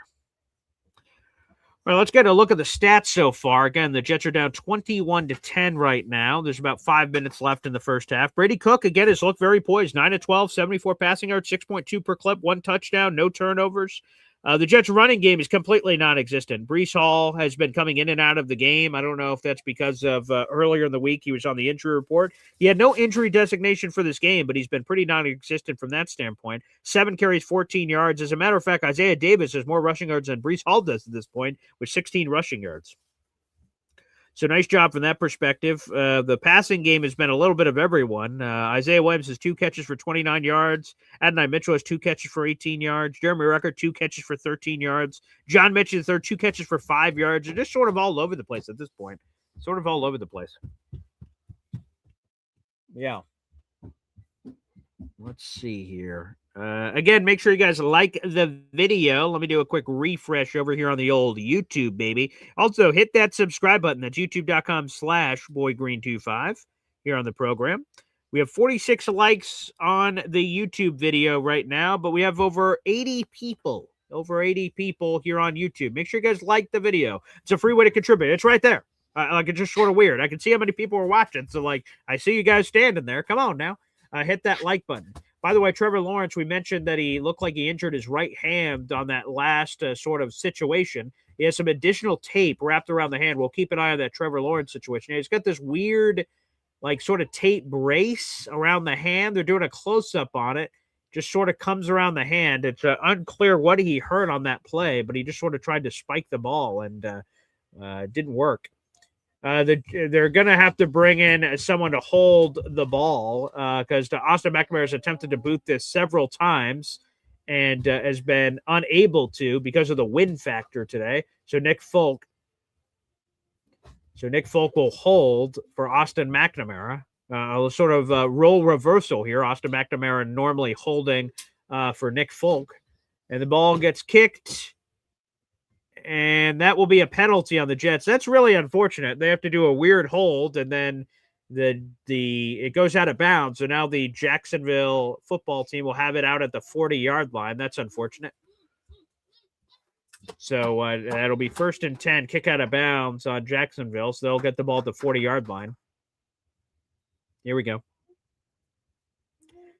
They're giving us an update on the AFC South race. And, it looked like Indy was going to get it. And then Jacksonville has fought back into the mix. Houston's in the mix. Tennessee not in the mix at all. Not that that's a surprise. Jacksonville's 9-4, but Houston's 8-5. Colts are 8-5. Of course, we're rooting for Colts to lose because that's better for our draft positioning from that standpoint. 5:03 remaining here in the first half. Jacksonville is up 21-10. 1st and 10 here in the first half.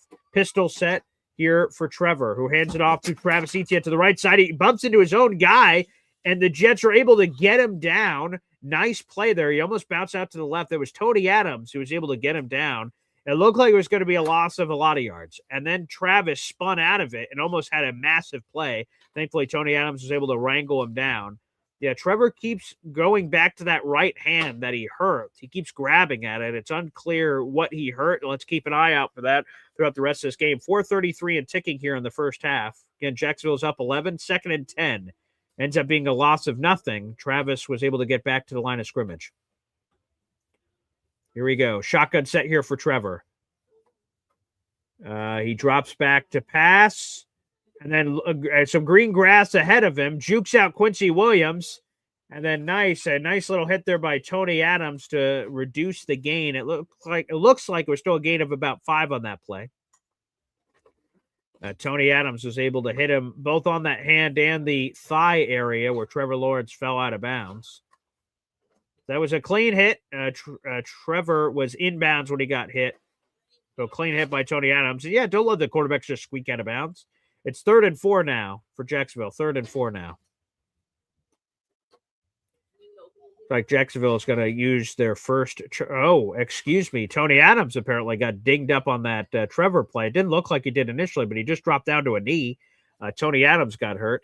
Jets are hurting in that secondary, man. Tony is coming up a little bit woozy. It's unclear what he hurt. I don't see the independent neurologist out there, so it's unclear what the injury was. We will see. Yeah, the Jets are been devastated in the secondary with injuries, trades, everything. Michael Carter II traded. Andre Sisco out for the season. Tony Adams just got banged up. Jarvis Brownlee Jr. out for the season. Azaria Thomas out for the season. So we got a jumbled puzzle piece of a secondary back there for the Jets. It just got a little bit more jumbled. We'll see. 3rd and 4 here for Jacksonville. 3:50 remaining in the first half. Again, Tony Adams just walked off the field. Jacksonville facing a 3rd down here. We'll see. They're showing some chutzpah. Trevor, shotgun set. 3rd and 4, 3:40 and ticking. Clock is rolling. Jacoby Myers motions from left to right. Trevor Lawrence takes the shotgun snap, throws it out to the right side to Jacoby Myers. And Jordan Clark was unable to close the gap. That's a 1st down for Jacksonville. A 1st down. Jordan Clark was not able to get there fast enough. Jacoby Myers was out on the motion. See the route he ran. He just juked out of a bunch, and Jordan Clark was just simply not able to get there fast enough. He tried to dive in, but it was just too late. 1st down there. 1st and 10 for Jacksonville. They're moving and grooving. 21-10 lead. Under 3 minutes to go here in the first half. Jets will get the ball in the second half, so there is that. Here we go. Trevor Lawrence under center. Fakes the handoff. Throws it over the middle. Incomplete. Jacoby Myers was the intended target on the play. Incomplete. It's 2nd and 10. Clock stops. 2:48 remaining here in the first half. Jamie Sherwood on the coverage. Nice job there.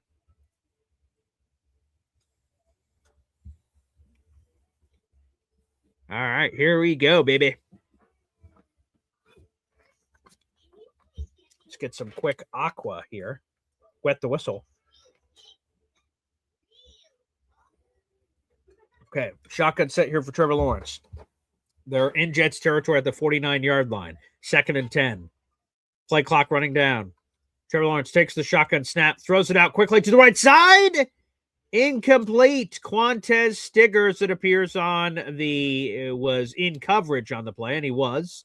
There you go. Nice play by Quantez Stiggers. It's now 3rd and 10. 3rd and 10. All right, nice. Quantez a little faster. It could be a pick. 3rd and 10 now for Jacksonville. 3rd and long. What does Steve Wilkes have in the bag for 3rd and long? Normally, he has touchdowns for the opponent in the bag. But let's see. The Jacksonville is not in field goal range. The clock is stopped at 2:45. What does he have here? Shotgun set here for Trevor Lawrence. They're bringing extra heat. Extra heat is coming. And Trevor Lawrence just randomly chucks it to the middle of the field and finds an intended target, Parker Washington. Oh, my goodness. 3rd and 10. He was getting blitzed, and he just spun around and just chucked a Hail Mary ball to the middle of the field. Unbelievable. I don't even know if he knew this guy was open, and he just finds Parker Washington, who was double covered, but it didn't matter. Will McDonald was right on his case. Unbelievable. 1st down, Jacksonville. They have to snap this ball before the 2-minute warning. They do not have to snap this ball, before the 2-minute warning. It's 1st and 10. And Trevor fakes it out. We were at the 2-minute warning. The Jaguars. I'm just going to call them the Jaguars. I'm sorry, Donald, but I just got to call them the Jaguars. The Jaguars are up 21-10. And they just had an absolute rainbow ball for 33 yards from Lawrence to Washington. Unbelievable. The Jets in these third and long situations, it just doesn't matter. How the flying hoot does that happen? NC Green says the ball was in the air for 2 days and they couldn't get over there. Oh my God. Wow. Wow. Wow, wow, wow, wow, wow. Just terrible.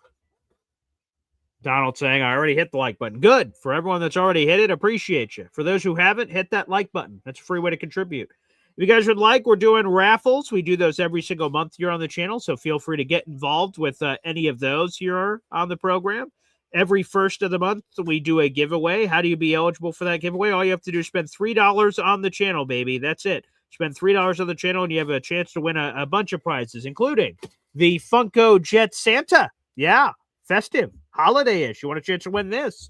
We also have our Nick Mangold tribute shirt. 74, a true Jet. That beautiful shirt right there. Nick Mangold represented on the front. I bought that shirt from the Jets, and 100% of those proceeds went to the National Kidney Foundation, which unfortunately is the reason we lost Nick Mangold. So Nick Mangold, the Funko Pop, a Jets tailgate package. If you missed our Jets tailgate this year, we're going to send you basically a tailgate in the box. The only thing that's missing is the booze and the food. Everything else will be in there so you guys can have that experience.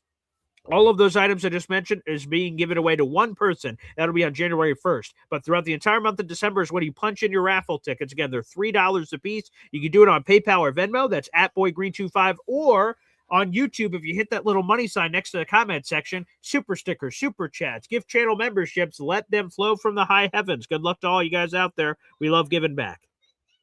We're on a TV timeout right now at the 2-minute warning.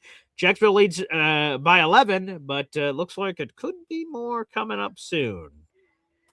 Unfortunately. I wish not. Hopefully Jacksonville can make hopefully the Jets can make a play here. We'll see. By the way, the Patriots are up 24-7 on the Buffalo Bills at halftime. Good Lord. Patriots win. They win the AFC East. Oh, boy. Wow.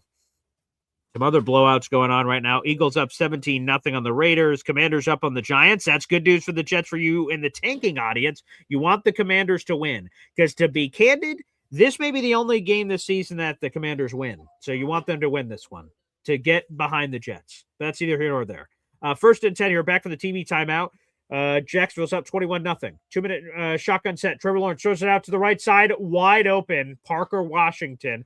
A gain of 8 on the play. Make that 9, actually, based on the ref's foot placement. It's 152. He got out of bounds.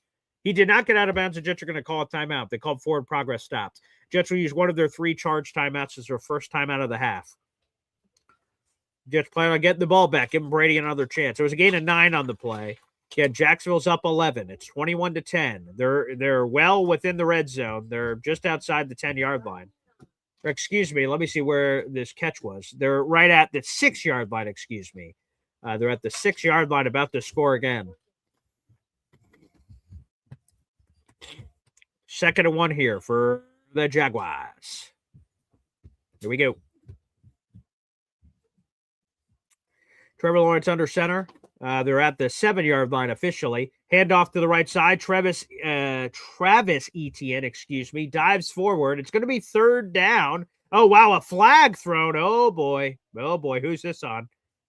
There's a flag thrown late. It's a dead ball penalty here. The officials are conversing.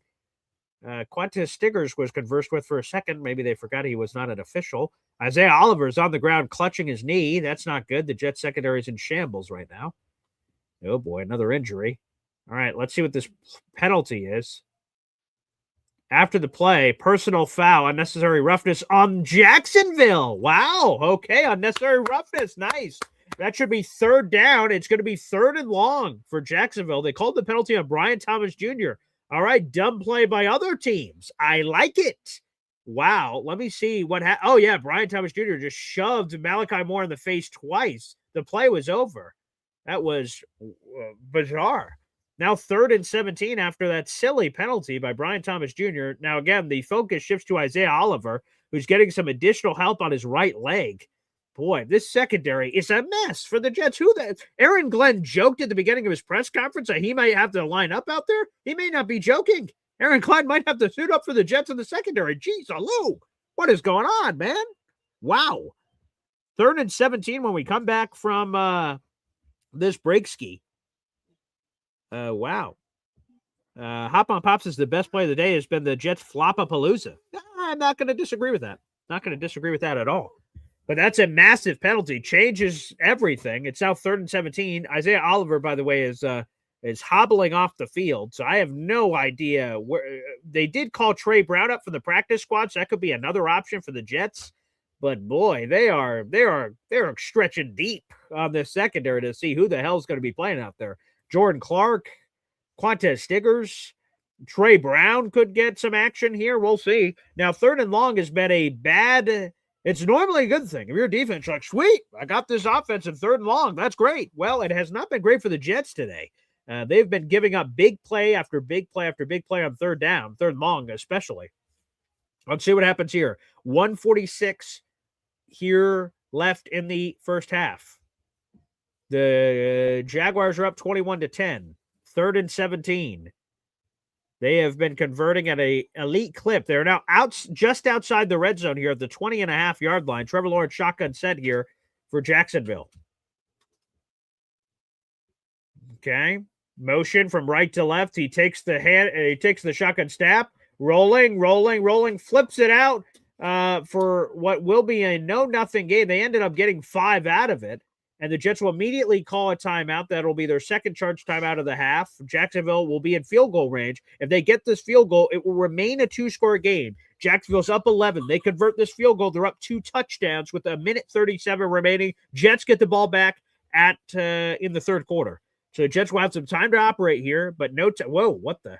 I said the Jets are going to use their second charge timeout. With the injury to Isaiah Oliver, that cost them an additional timeout.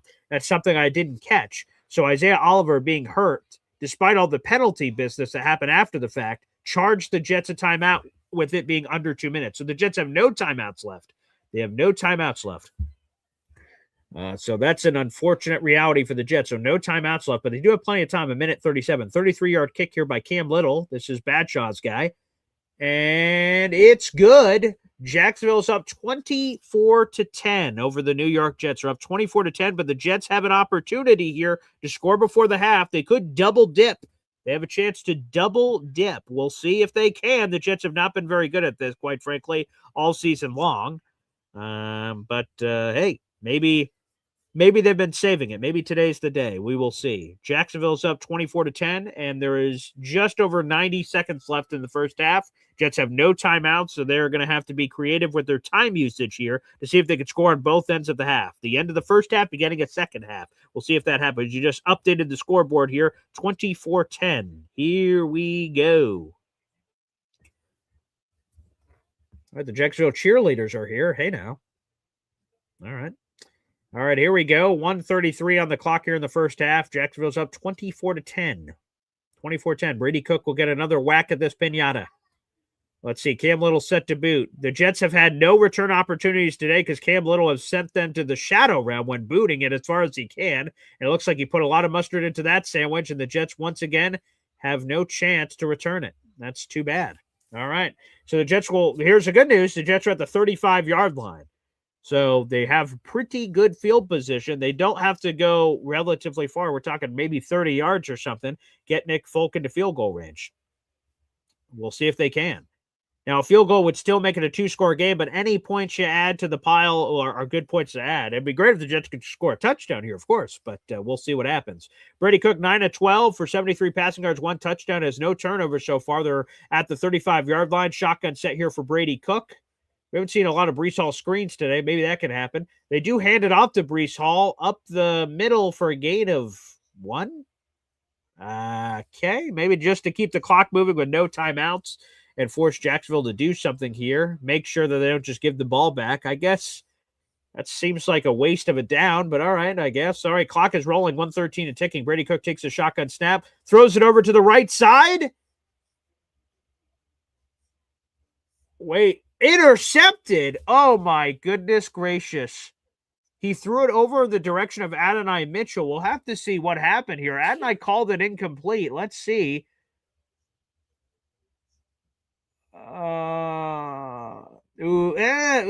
It's hard to see with the shadows. Was that incomplete? Let me see here on the replay. Adonai deflected it. Ooh, I think that's an interception, unfortunately, for the Jets. That is unbelievable control by Brown, the Jaguars defender. Adonai tried to deflect it and play defense there. Interception. I just jinxed it, saying Brady Cook didn't have a turnover. And it looks like he does. That is his pick. That's a third career interception of Brady Cook's career. Now Jacksonville, with 1:07 left, has a chance to add on to their points. They have their full complement of timeouts left. Shotgun set. Trevor Lawrence is already at his 47-yard line.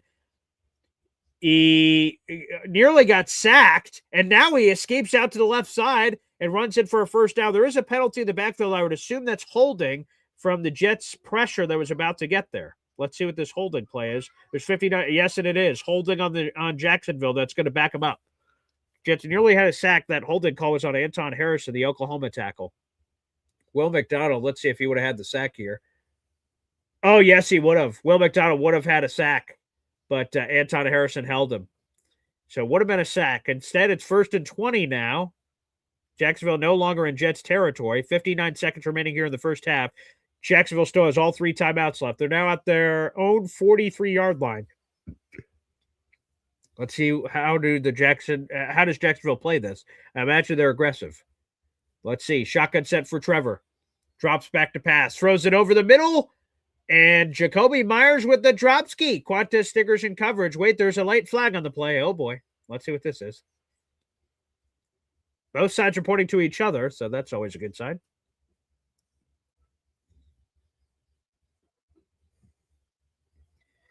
All right, the rest are meeting up. Let's see. Illegal contact defense. It's a 5-yard penalty and an automatic first down.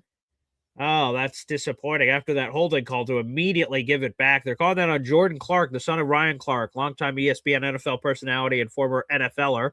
54 seconds remaining in the first half, but really what it just did is reset to a 1st and 10 situation here for Jacksonville. It's an automatic first down on illegal contact. Jacksonville still not in Jets territory yet, but Cam Little has a massive leg, so they're in field goal range for Cam Little almost. They're at their own 48-yard line, 24-10.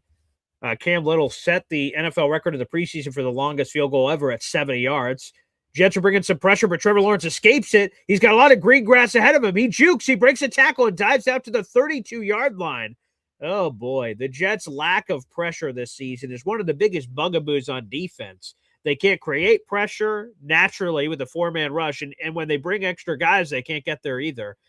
So Trevor Lawrence dances around, breaks tackles, jukes people out of their socks, and a massive first down. If Jacksonville wasn't in field goal range, they certainly are now, and they still have 2 of their 3 timeouts left. Oh boy! And now they're going to have all 3 timeouts. There's an injury on the play. Looks like Eric Watts. I believe. Eric Watts, yes, the UConn undrafted free agent who just got signed to the 53-man roster this week, is getting medical attention. So the Jacksonville Jaguars do not have to use a timeout. Oh, my goodness gracious. This is a disaster. Oh, boy. This is a disaster. Yeah, they're definitely in field goal range now.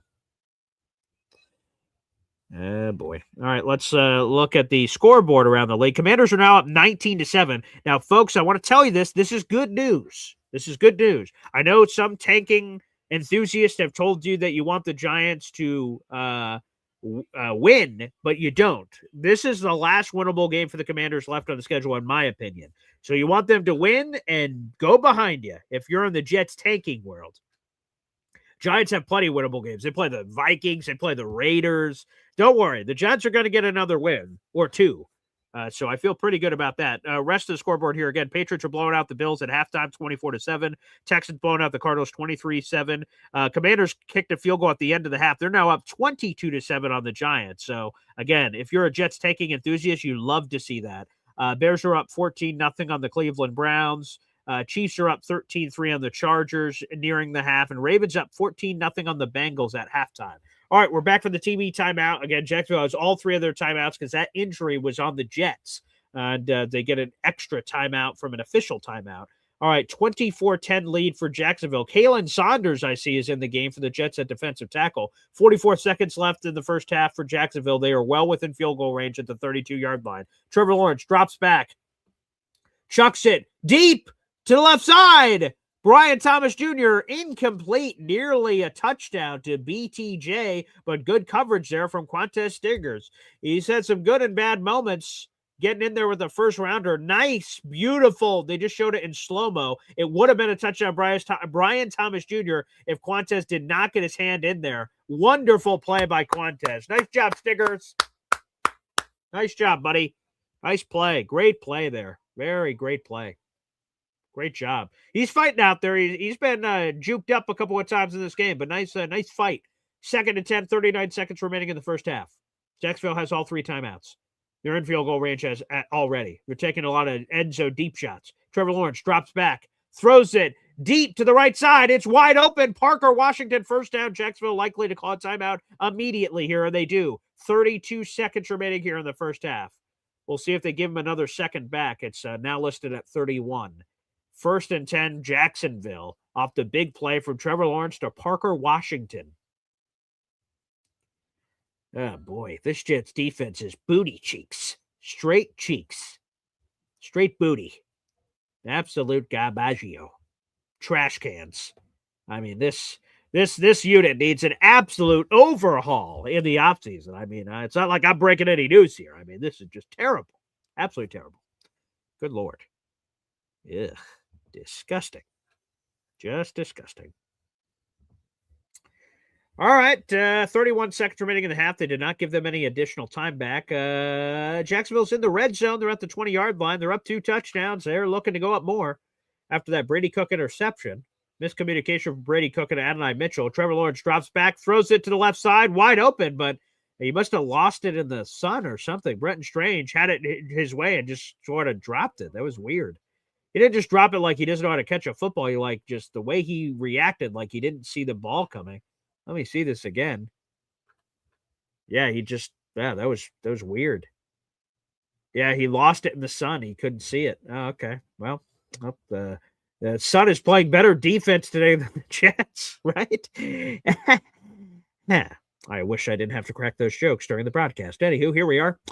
Jacksonville inside the red zone, up 24-10 on the Jets. 27 seconds remaining in the first half. Jacksonville has 2 timeouts left. Here we go. Trevor Lawrence throws it deep to the right side, wide open. Travis Etienne, touchdown. Oh, my God. Oh, Jesus. That was on Quincy Williams in coverage, the former Jacksonville Jaguar. Oh, my God, it's a bloodbath. 30-10 extra point pending. Trevor Lawrence wide open to Travis Etienne. Oh, dear God. All right, let's see this wheel route here. So we're running from the backfield, and yeah, Quincy Williams just had no chance. I mean, that's a lot of separation. Yeah, Quincy just had no shot. He couldn't keep up with him. Out of position. Touchdown. Easy peasy. Diving touchdown by Travis. Shout out to him. Extra point is good. 31-10 lead for Jacksonville. Let's call that a 31-10 lead with 21 seconds remaining. Jets have no timeouts.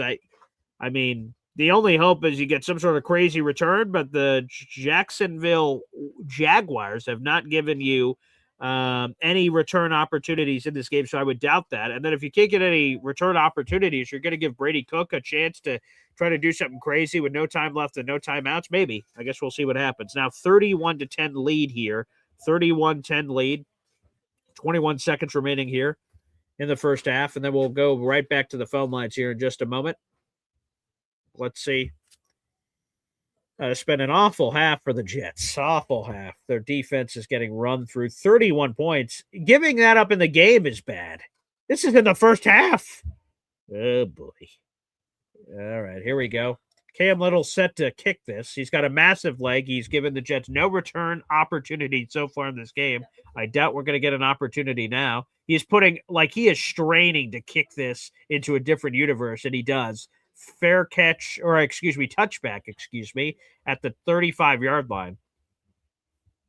I doubt the Jets are going to give the chance for Brady Cook to do anything here. They're probably just going to knee it out and go to the half, but let's see. Let's see if that ends up being the truth.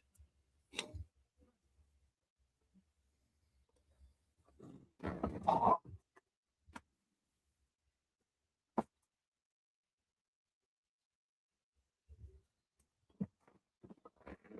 right, 31-10 here. 1st and 10 for the Jets. Let's see. Oh, they are going to give Brady a chance here. All right. If you just run this, I think this is stupid because then you could get a fumble and something stupid can happen. But let's see what they do. Yep, halfback draw to Isaiah Davis, who carries it out to the 47-yard line, but the Jets have no timeout, so we'll see what sense of urgency they sort of show here. And that's the end of the half. All right, that was bizarre. Anywho, all right, let's go to the phone lines. That's halftime, folks. Jacksonville leads 31-10. I never get when you do those running plays because what if he fumbles? Then Jacksonville has the ball. If you're going to go, go. If you're not going to go, don't go. I don't know. That's neither here nor there. All right, let's do this. Let's update the board here. We're going to go to the third quarter here. And we will be – the phone lines are open, so, guys, you guys can call in. I'll open up those phone lines here. Or, excuse me, those phone lines are open, so you guys can feel free to call into the show and feel free to do so as I flip the banner here officially to the third quarter. We will be coming back with our halftime coverage, but we're taking your phone calls. Let's go to them. We've got our boy Tommy, OG Jets fan 1985, with a phenomenal starter jacket. That is the fit game is very much on point here, Tommy. Paul, that's the one reason why I called in actually about the starter. Is my phone okay, like standing up like this? Oh yeah, perfect. It's perfect actually. You're great. I knew about the starter jacket. This was my dad's, right? Back in I guess the 85, 90s, whatever it came out. Yeah. And when I moved out, he gave it to me and I had it in the bottom of my bin. That I'm going through, trying to find some winter gloves and Jets. I found a bunch of my Jets. I found 3 Jets new, stuff that I never even wore with tags on. And I found this at the bottom, and I'm like, this is classic, man. This is my era, and it came so hard with the actual metal starter zipper up, and it even actually says Jets on the back. Oh wow! Look at that. Yeah, we see it perfectly. Yeah. So stuff that came out in the 90s, history always repeats itself. So I'm like, I found it at the bottom of my jar, my bin today, and I'm like, I'm gonna call into the show. I know the Jets are getting destroyed. I knew Jacksonville would cover the spread, but I want to at least sell off the starter jacket. I love that. Hey, it looks. And think about this, right? So they're trying to resell them, and they're not the same, but they are a little. They're trying. They're reselling those starter jackets. Those jackets are like $200 or $300, and they're trying to resell here in 2025. And you got the OG, you got the classic, baby. No need to buy the new one. You've got that one, baby. That looks sharp. Paul, if I would have known that, I knew I had it, but if I would have brought this to a few Jet games, back in the day, I would have loved it, but. As a kid, you grow up and it's like, oh, that's out of whack. That's out of style. You know what I mean? Yeah. Now the style, always history repeats itself. I love it. Yeah. But Paul, I know. Hold on, my phone. We're getting our butts kicked, and I was just on the phone with Beast Breaker, on Instagram. Sure. And he's all pissed off, and I'm looking at it like, how can you really be so mad? We knew we were going to lose this game, right? Brady Cook threw his first touchdown. Very happy for him. Yeah. His family is beautiful fiance and mother and father in the stands. Yep. And they're very happy. And I'm happy for him. But I'm also happy that we're not. I wish we were a little bit closer in the game, not getting destroyed. Yep. But this was typical. We knew this was going to happen. That's why Vegas put the point spread at the way that it did. And my only thing to say is, how can we possibly, other than Aaron Glenn and the actual football players on our Jets, if you call them that, you know what I mean? What we got left. How can we win? How can we win out? We got to lose. There's 3 games after this. Just lose. And our Jet fans, we got to root for all these bad teams to win. Right now, the Giants are getting they're going to lose 24-7, which is great. I thought we wanted the Giants to win. Yeah, so I'm glad that you brought this up because again, there's a lot of tanking people out there that I think are talking about different things. Here's my thing: Okay. So Washington right now is ahead of the Jets. If they win, and we are set to lose, I hope we don't. But I mean, as a Jets fan, in my heart, I want them to do great things, but it doesn't look like that's happening. So if Washington wins, they go behind us. That's good. That means we rise up another ranking. So we're 7-6. Washington, this game against the Giants is the only game they're going to win all season. They play I think it's Cowboys and Eagles twice. They're not winning those games. So we want them to win and get out of the way, in my opinion. The Giants' other games they have on the schedule, they play the Raiders. The Giants are going to beat the shit out of the Raiders, unfortunately, because I'd love the Raiders to win that. But the Giants have other games to win. Commanders don't. So I want Commanders to win and get out of here because the Jets have a path. The Jets could get to the number 1 overall pick on their own where we don't have to trade shit. We are the number 1 overall pick. There's a path to that happening. They have a 6% chance to do that. Yeah, I think Tommy's phone just died, but yeah, folks. So I know other people will tell you different things. You can do whatever you want with whatever information you have. I'm just telling you from my perspective, I was rooting so hard for the Commanders today. So hard for the Commanders. All right, I think we got Tommy back. I don't know what happened there, but yeah, Tommy, for me, again, I'm rooting for the Commanders because I don't think they're winning a game the rest of the way. So the Giants will win more games, which eventually I think is going to come back through. Oh, well, Paul, thank you for, I don't know what happened there either. I was trying to, but I was actually thought that we were rooting for the Giants just so that they can get their, third win, which we already have 3, but you put it in a good perspective that the Commanders, Redskins, even if they have 3 and we have 3, we'll still jump ahead of them.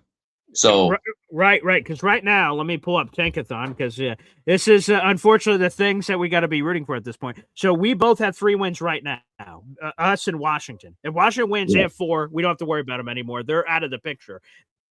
With us both having 3 wins right now, they're higher than us because they have a better strength of schedule, and it's significant. So if we're tied, that's not good. They're going to pick ahead of us, and I don't want any team picking ahead of us if we could control it. So yeah, for me, I'm a massive Washington fan today because I don't think they're winning enough. If they didn't win today, I don't think they're winning another game the rest of the way. The Giants, like I said, they still play Minnesota. Minnesota sort of sucks. They're all over the place. The Raiders suck.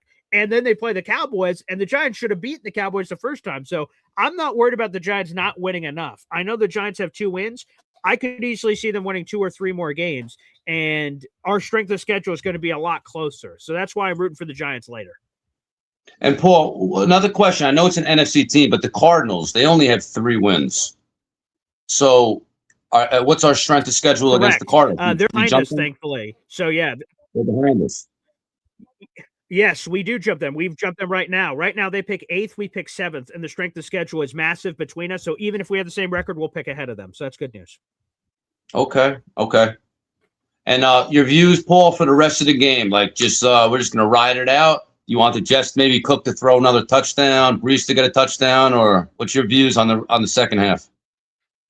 Yeah, I mean, Brees Hall looks awful in this game, so that's unfortunate. But yeah, I'm rooting for Brady, man. It's awesome. His family's there, his fiance, his parents. It's the first start of his career. AG sort of had a cool message earlier this week about it. You never Brady's getting this start right now. Is he starting the rest of the season? I'm sure Jet fans hope so, but I don't know if he's going to start the rest of the season. So, Brady, you got to embrace this like this is your only chance and rock out. So, yes, I want Brady to play well in the second half. And to be honest, outside of that bad pick where it was some sort of a miscommunication between him and Adonai, I thought Brady's looked poised. He ran when the opportunity presented itself. He wasn't too shell-shocked by the moment. So, I thought he's looked pretty good. So, I like it. And I know AD was wide open kind of in the end zone, but that was a beautiful pass. He hit it right. If there was a defender there, he hit it right where his arms were up top and no other person would have got it. So that was a beautiful pass. I did like that. 100%.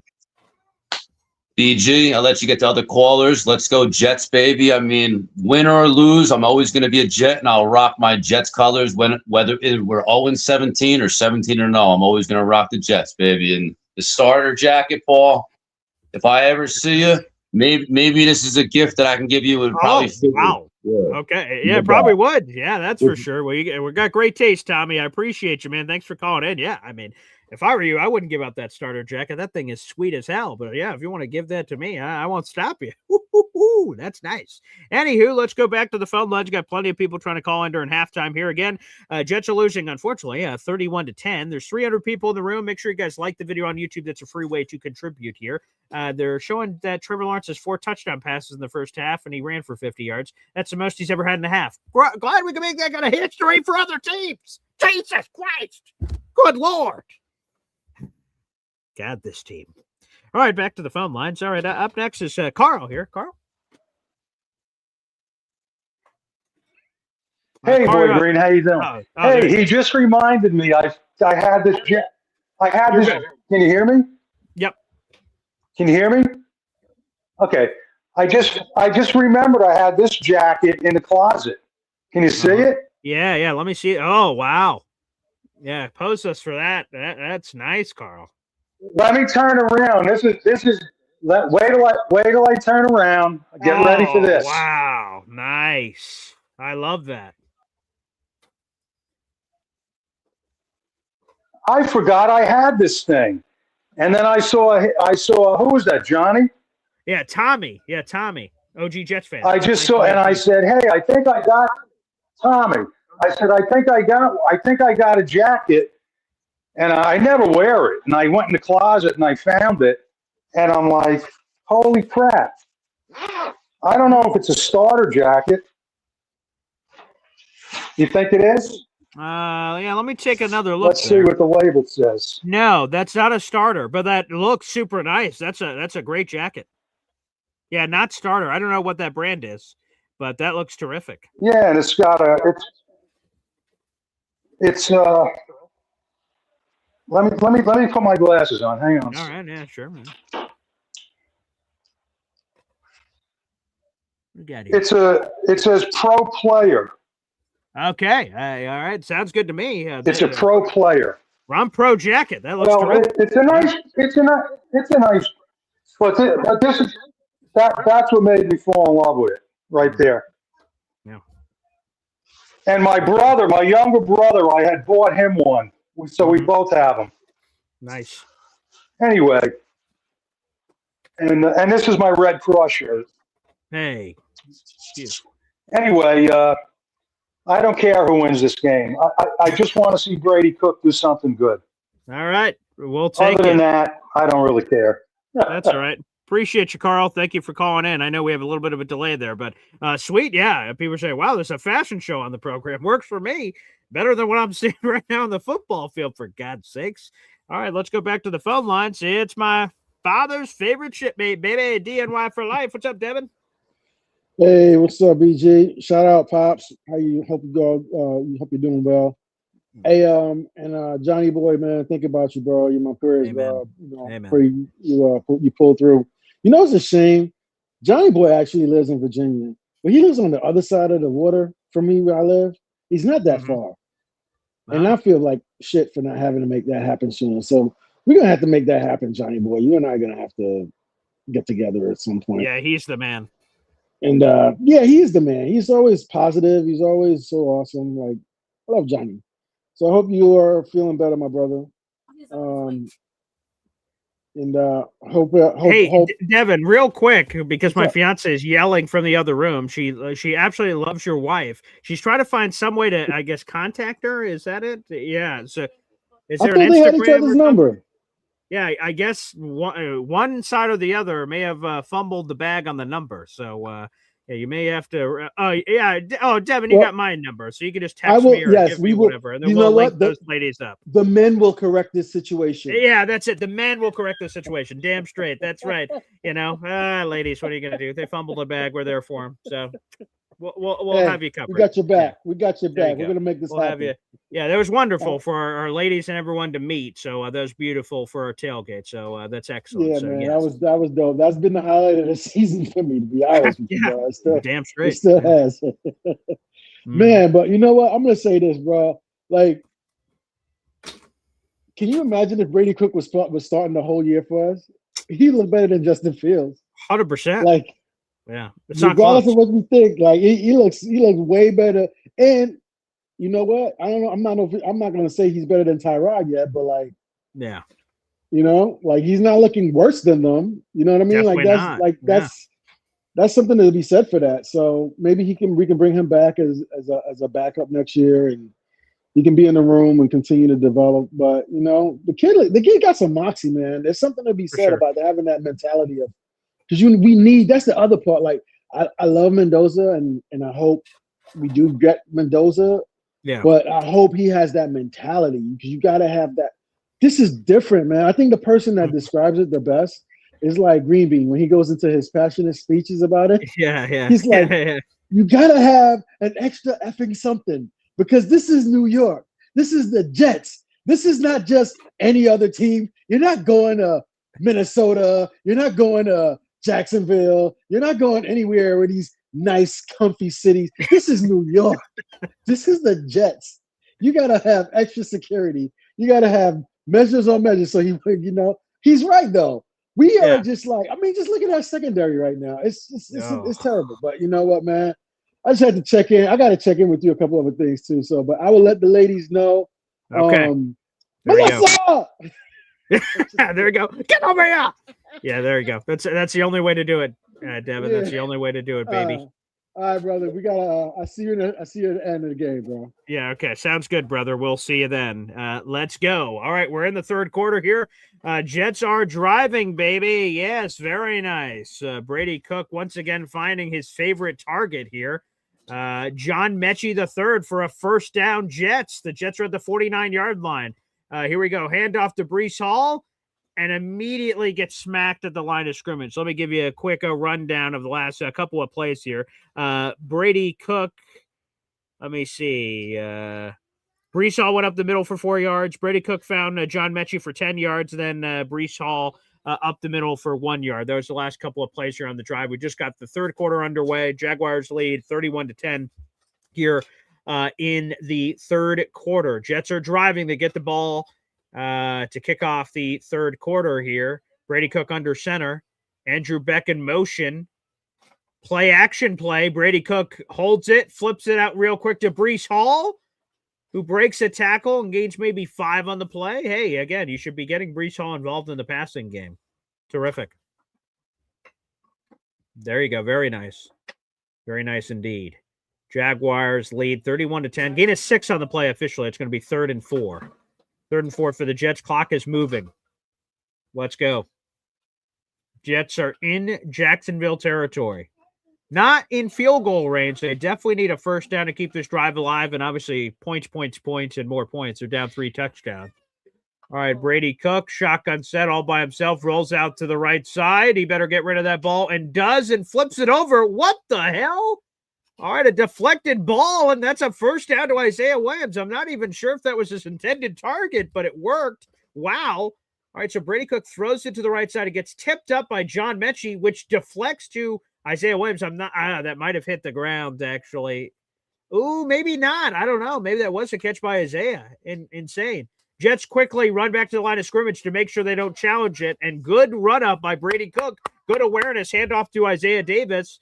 Yeah, the ball was thrown. John Mechie deflected it. It deflected and doinked back to Isaiah Williams. Great awareness by Isaiah. I think that was a good catch. So I don't think they would have needed a challenge or anything. I think that was a first down. Man, Isaiah Williams, man, as a return man, as a receiver, he's showing some chutzpah. Man. You love to see it. 2nd and 8 now. Nice job by Brady to be on top and say, I don't want to give them a chance to challenge. They're inside the 30-yard line. They're in Jacksonville territory. 2nd and 8. Down 3 touchdowns. 11:42 and ticking. Brady Cook, play action again. A lot of pressure in his face. He rolls out to the left. Keeps his poise and throws it over to the left side out of bounds to make sure it's incomplete, not a sack. Nice mobility there by Brady Cook. That was Joshua Hines Allen. One of the most dominant pass rushers in the league was right in Brady Cook's face. He got away from him and then just threw the ball out of bounds. Very nice job. You know, the Jets' pass protection came into question last week when Brady Cook was sacked 6 times. They're doing a much better job this time around. Brady Cook, let me get my player stats in front of me. Brady Cook hasn't been sacked a single time, so very nice job by the Jets here in this game in pass protection. This Jacksonville defense is intense, so very nice job here by the Jets O-line. Great bounce back here. All right, Brady Cook takes the shotgun snap. Rolling, and I jinxed it. That's the first sack of the game for Jacksonville. Whoop. I totally take heat for that. I jinxed that. That's totally my fault. I just happened to bring that up, and then Jacksonville blitzes, brings some pressure. Brady Cook tries to step up in the pocket, gets sacked in the backfield. Make sure you keep an eye on it. Brady got up a little bit interestingly. Brady Cook was on the injury report earlier this week with an ankle issue. Jets are attempting a 51-yard field goal here for Nick Folk, 4th and 11. They're down 21, so this would make it 18. It would keep it still 3-score game, though. So that part of it doesn't change, but points are points, I suppose. Nick Folk kicks it right down the middle. That is good. All right, 31. I wish it was 21. It's not. 31-13. Great field goal there. A 51-yarder by Nick Folk. The score's inverted, 31-13. There you have it. Nice. I would have loved a touchdown on that drive, but hey, now I'll take points, I guess. The problem for the Jets is time. You're bringing a knife to a gunfight here. Yeah, you're not going to be able to catch up by scoring field goals, but there you have it. Points on the board here for the Jets. Let's go to the comments section. Again, we got 300 people in the room. Thanks, everybody, for joining us despite the scoreboard. Wish it was better for you guys, but here we are. Now, let's go to the comments section. All right. Hop on Pop says, Breece Hall with blistering yards per carry, better franchise tag him. The sarcasm is laid on pretty thick. Yeah, 10 carries for 20 yards. Not good, Bob. Not good at all. I would say this, though, for people that are overreacting potentially to this game, Jacksonville is the number 1 run defense team in football. And Brady Cook is playing quarterback. Now, Brady Cook has gotten Jacksonville a couple of times. Brady Cook in this game so far is 12 of 17 for 102 passing yards. He's not lighting the world on fire, but he's being efficient. So keep that in mind with Breece Hall that Jacksonville's run defense is the best in the National Football League. Their yards per carry and rushing yards allowed per game, best in the National Football League. So keep that in mind as we're making Breece Hall jokes. But just keep, just something to say. Cooking. Yeah, I like what I've seen here from Brady Cook. Very nice. Taylor Sterling saying, check Devin and BG's home for carbon monoxide leak. No, my fiance did not attack me after making that comment. She was totally cool. Taylor Sterling. In no way has Cook looked better than Fields. In what world are you living in? Justin Fields' best games are better than Brady Cook, obviously, but we're talking about 2 or 3 games of the season. For the most part, Brady Cook has been more poised. There's no question about it, Taylor. And again, I have a Justin Fields jersey. I don't have a Brady Cook jersey in the closet. Justin Fields had 4 games this season of under 60 passing yards. Who else do you blame that on? Not Tanner Angstrand, not nobody. It's Justin Fields not being able to throw a football forward and have the confidence to do so. I've no vendetta against Justin Fields. I have his jersey. I want him to work out more than Justin Fields himself, but it didn't. And Justin Fields is never going to wear a Jets uniform again, I don't believe. All right, Austin McNamara set to boot it. 10:47 remaining here in the third quarter, and he does. Jacksonville collects it at their own 2-yard line. The returner crosses the 20, the 25, and takes it out to the 28 or 29-yard line here. Chris Bancho with the flex. Very nice job. Good job by the Jets special teams unit. Here we are. Thanks, everybody, for tuning in. Again, I'm Paul Ested Jr., a.k.a. Boy Green. I'm the New York Jets digital reporter for Heavy.com. Welcome to our live watch party and play-by-play analysis. I do this for every single New York Jets game. So I hope you guys get something out of it and appreciate it if you do. And by the way, there is an injury on the field. It appears to be a Jet that's down. Thank you to the new subscribers, by the way. Random aside, 8,207 subscribers have joined the Army. Thank you very much. Eric Watts, once again, is down for the Jets. This is his second time down. Separate injury, of course. So we'll keep you posted on that. But yes, if you're not subscribed to the channel, make sure you guys subscribe. Again, that's youtube.com/boygreen25. We're under 1,800 subscribers away from 10,000. That's a big goal I had when I started this YouTube channel 5 years ago in September. I wanted to get to 10,000. It's an arbitrary made-up number, but it feels like a nice, even number. Wow, 10,000 people. That'd be pretty gosh darn cool. So make sure you guys subscribe if you haven't already. And again, the free way to contribute is by subscribing and also liking the video. That helps. I don't know, it's above my pay grade, but a YouTube algorithm here, there, and the other where is how you do it. So make sure you guys like that video right there as well, as my son shrieks in pain in the other room. Hopefully he's all right. Hopefully Eric Watt's okay and my son is okay. It sounded like he had the old slip ski, which again has happened to the Jets often this season, unfortunately. We have 60 likes on the channel. Make sure we bump those up, people. Appreciate you guys. All right, we'll do this while we're on a TV timeout. We'll play a quick timeout while my son's rocking out over there, and we'll be right back after the short intermission.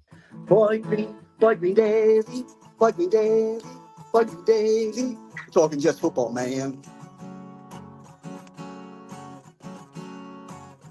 Boy Green daily, boy Green daily, boy Green daily. The New York Jets Football Club. Wow. Offense, defense, special teams. Watch the Super Bowl season with Boy Green. J-E-T-S. Jets. Boy Green daily, boy Green daily, boy Green daily. You're talking Jets football, man. Boy Green daily, boy Green daily, boy Green daily. The New York Jets Football Club. Wow. Offense, defense, special teams. Watch the Super Bowl season with Boy Green. J-E-T-S. Jets. There he is, the Hepster, baby. One of the great subscribers to the Boy Green Coffee Club, one of my favorites. It was wonderful meeting Hep and his wonderful wife there at the tailgate for Week 5 Jets-Cowboys. That feels like eons ago. And yet we're in a familiar place with the Jets currently getting blown out by a football team. It's happened 3 times, and we're on our 4th time. Great news that Eric Watts was able to walk off under his own power towards the locker room. So shout out to Eric Watts. Play for Trevor Lawrence, who throws it out to the left side to Morris for a first down past the 40-yard line. First down on a first down play. Fresh set of downs here for Jacksonville. Jacksonville and a lot of teams against the Jets have gotten these naked bootlegs where linebackers shift out to the right side, they get confused, and then you're able to hit them on drag plays on the other side against the grain. Whoever is the defensive coordinator, whether it's Steve Wilkes or somebody else, you got to clean that up. You're getting this linebacker misdirection play where they're over-aggressive pursuing to a right alignment, and then you're catching them on the back end with their pants down. So let's try to clean that up. Jaguars are at their 41-yard line, 31-13 lead. Fake the handoff to Travis Etienne. Trevor Lawrence is going deep shot down the right hash, and it's wide open. Brian Thomas Jr. double covered, didn't matter. Brandon Stevens in coverage. Trevor Lawrence finds a massive play for Brian Thomas Jr. Brian Thomas Jr. just gets Brandon Stevens on a stop and go route and gets him. Malachi Moore was over the top, but Trevor Lawrence was able to find the pocket. Big chunk play there. For old Trevor Lawrence. Good Lord. Brian Thomas Jr. Big play there. The Jacksonville Jaguars are in the red zone. They're looking to add to their lead. Oh, boy. Okay. Trevor Lawrence under center. Up, takes it, looks it out to the left side. Wide open, Brian Thomas Jr. again. Good tackle by Brandon Stevens, but, yeah, it's going to be second and short. Brian Thomas Jr. wide open, just taking what the defense gives him, that's for sure. 2nd and 3, gain of 7 on the play by BTJ. Under 9 minutes to go here in the third quarter. Man, the Jets defense had just made it look too easy here for Jacksonville. Or if you want to say it this way, the Jacksonville offense has just made it look too easy going against this elementary Jets defense. Lack of bodies, lack of coaching, lack of everything. I formation here for Jacksonville, 2nd and 3 from the 13-yard line. They're in the red zone. Play clock running down. Handoff to Travis Etienne. Up the middle, breaks a tackle, and dives forward. That's going to be a first down for Jacksonville. Dives forward for the first down. The clock continues to roll. Jacksonville is just having their way. They're not going to call it a first down. Wow. Looked like that was clearly a first down, but all right, 3rd and 1. All right, works for me, I guess. Here we go. 8-11 and ticking here in the third quarter. Jacksonville leads 31-13. They're going to call it 3rd and 1. They're huddling up. Play clock is running down, though. All right, here we go. Trevor Lawrence loves these QB sneaks. We'll see if the Jets are ready for it. They've been wildly successful, and that's exactly it. He gains 3 on the QB sneak. Wildly, he's a big body, 6'5", 250 pounds or so. Probably not that heavy, maybe 230. But he's just been wildly successful throughout his career. That's in college and in the pros with those QB sneak plays. And there you go. Easy peasy, lemon squeezy. Dives forward. That's a fresh set of downs. It's 1st and goal now for Jacksonville. They lead 31-13 with we're over halfway through the third quarter, folks, here in this ball game. Here we go. Trevor Lawrence goes under center. The Jaguars are at the Jets' 8-yard line. Play action play. Trevor rolls out to the left and then flips it towards the end zone. It was wide open, and Brian Thomas Jr. dropped the touchdown. Oh my goodness, he was wide open, and it hit him right in the midst. Trevor Lawrence flips it over to BTJ, right in the hands, and he drops it. Oh my dear Lord! Wow. Okay, yeah, Trevor Lawrence is frustrated, slapping his helmet. Maybe he could have given him a slightly better ball, but Brian could have definitely got that right in the midst. 2nd and goal for Jacksonville, 7:06 remaining here in the third quarter. Here we go. They're still at the 8-yard line. 2nd and goal, play clock running down. Shotgun set here for Trevor Lawrence. Travis Etienne to his right. Takes it, flips it to Travis Etienne, who walks it in. Oh, my God, for a touchdown. That was the easiest touchdown of all time for Jacksonville. Like, don't the Jets have any pride, man? Like, you just, like, that's pathetic. Oh, my God. Where is the Jets defense? Who was on this coverage? Let me see. Who's responsible? Was this Quincy Williams on this play? Runs a V route. Nope. It was Jamian Sherwood. Oh, no. I lied. It was Quincy Williams. It wasn't Jamian. I want to make sure I blame the right person. Oh, my God. That was disgusting. This defense is just embarrassing, man. It's just embarrassing. They're lining up for a PAT, and good. Jacksonville now leads 38-13. The Jets have not been blown out a lot this season, but this is another one. This will be the 4th blowout of the season. At this current moment in time, Ellis Brady Cook is cooking up the greatest comeback in NFL history. This is another blowout loss for the Jets, and their defense is just, they look ill-prepared, unmotivated. It's just like I hope that, and there's a late flag, by the way. They're coming back from the TV timeout to show us a late flag that's occurring here. All right, we'll see. Yeah, they're waving their hands. See what this penalty ends up being. All right, they're, by the way, 38-13 lead is now official. Let's see. Yeah, I don't know what this late flag is. Very strange. Anywho, Jacksonville leads 38-13. And now they're leaving and going back to the TV timeout. I don't know what just happened there, but bizarre. Anywho, blowout. Unbelievable. Let's go to some comments. Easy says coaches need to be fired except Banjo. Yeah, Banjo's been terrific. But think about that. I know Easy's just angry and he's yelling, but if you fire the entire coaching staff and only Banjo stays, Banjo would then leave. He wouldn't stay. He's not sticking around. He's going to some other opportunity. So, yeah. NC Green. How does AG not take over the defense? Great question, right? So Steve Wilkes is calling the defense. The defense has been terrible. Here's what I think. I don't know if this is true, NC Green. But, like, they're fucked, right? Like, I don't think AG can save it's too late. Like, the die is cast. The toothpaste out of the tube.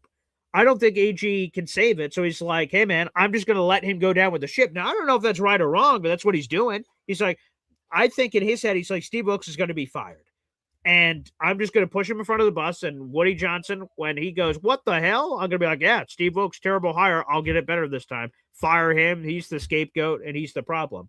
There's a legitimate argument why AG didn't help Wilkes earlier in the season, but he trusted Wilkes to figure it out. He's not Tanner Engstrand on defense. He's been a defensive coordinator for like 30 years. He trusted him to figure it out, and that was obviously a poor choice. So, yeah, I think why does AG not take over the defense? I think it's too late. I don't think he wants to try to help fix things now, because if he tries to help fix things and they still can't fix it, then what's AG's excuse? So I think he just lets him go down with the ship. Vegas Nick says the Bills are closing in. Let me take a gander here. I hit the refresh button here and try to catch up on the scores. Yeah, it's a 3-point game there. All right, Buffalo making it interesting. That's good.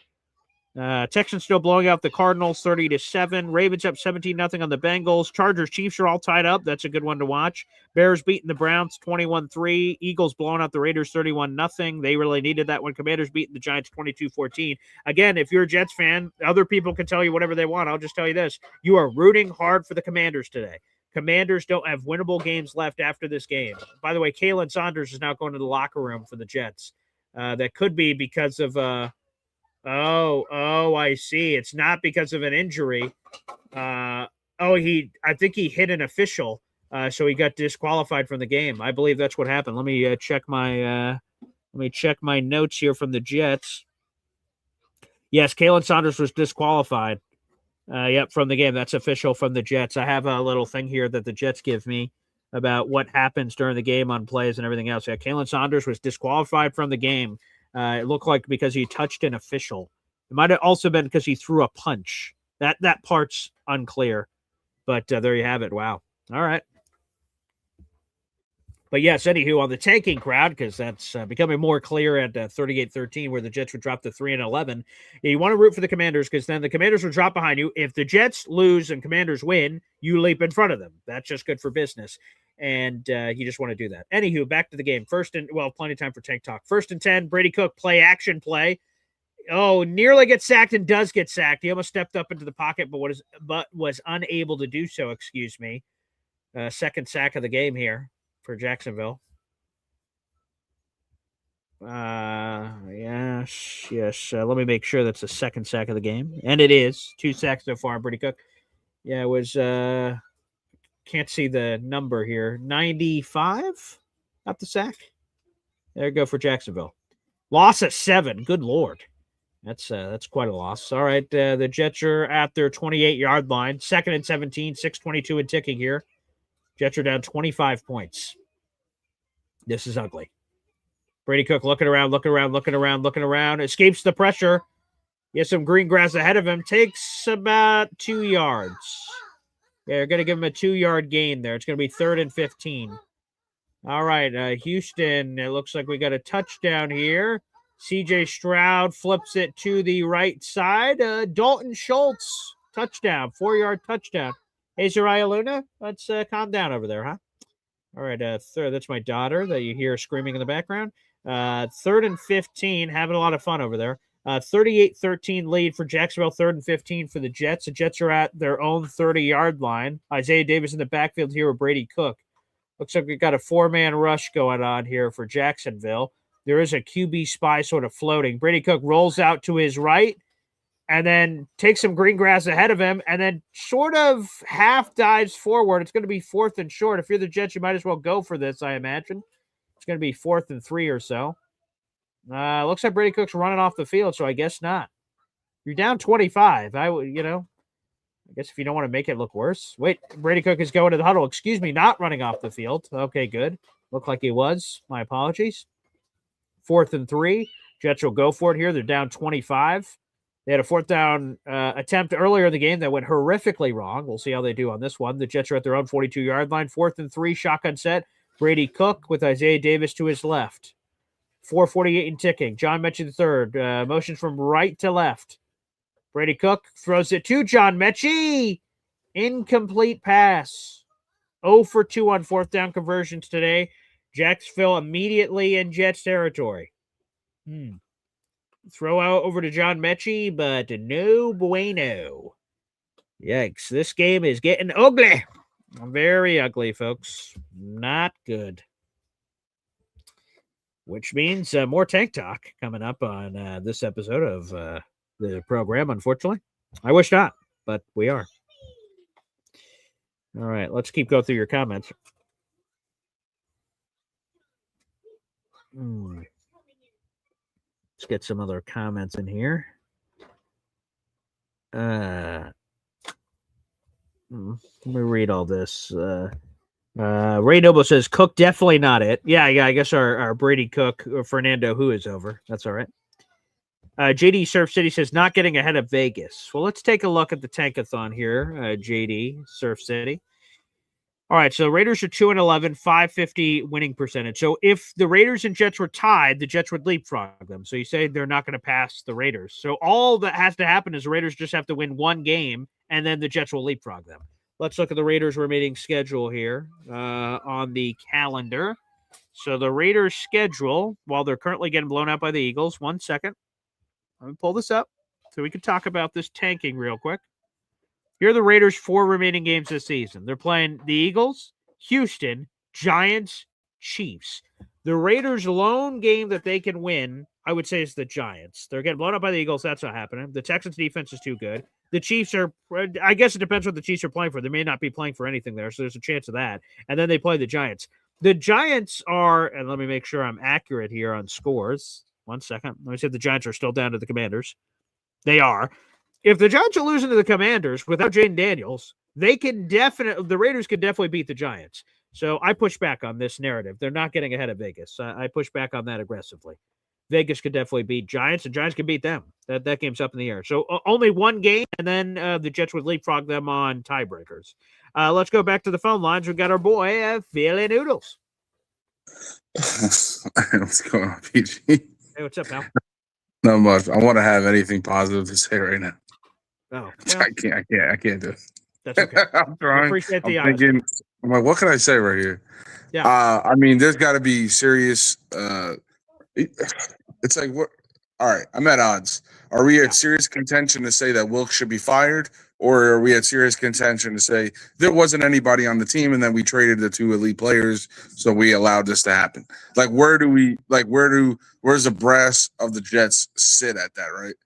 Like, well, look at the first 5 weeks of the season. We were at that 5th game. The defense was terrible with Sauce Gardner and Quentin Williams. So I don't know. Like, would that be a strong case if they were playing halfway decent? They traded Sauce and Quentin, and then all of a sudden they fell off a cliff. And Steve's like, "Hey, what the fuck? You traded my 2 best players. Of course I sucked." But no, he was awful, and so awful. The Jets were on pace to be the worst defense in their history through the first 5 weeks of the season. So for those reasons, I think there is an answer to say both.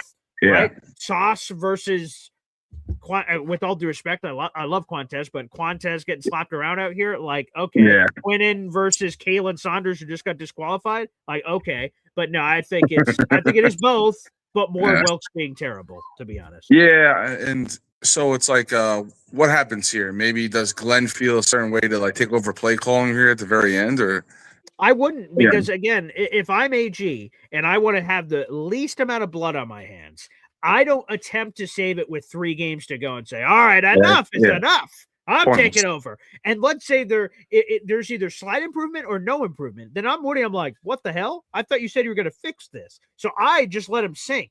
And I say, Steve, what I say publicly, I trust Steve. Steve can figure it out. Come on, Steve. What I'm really saying is, I don't want to get fucking blamed for this. No, it's a self-preservation world. Who am I shoving in front of the bus? So, unfortunately, I think that's what's going to happen.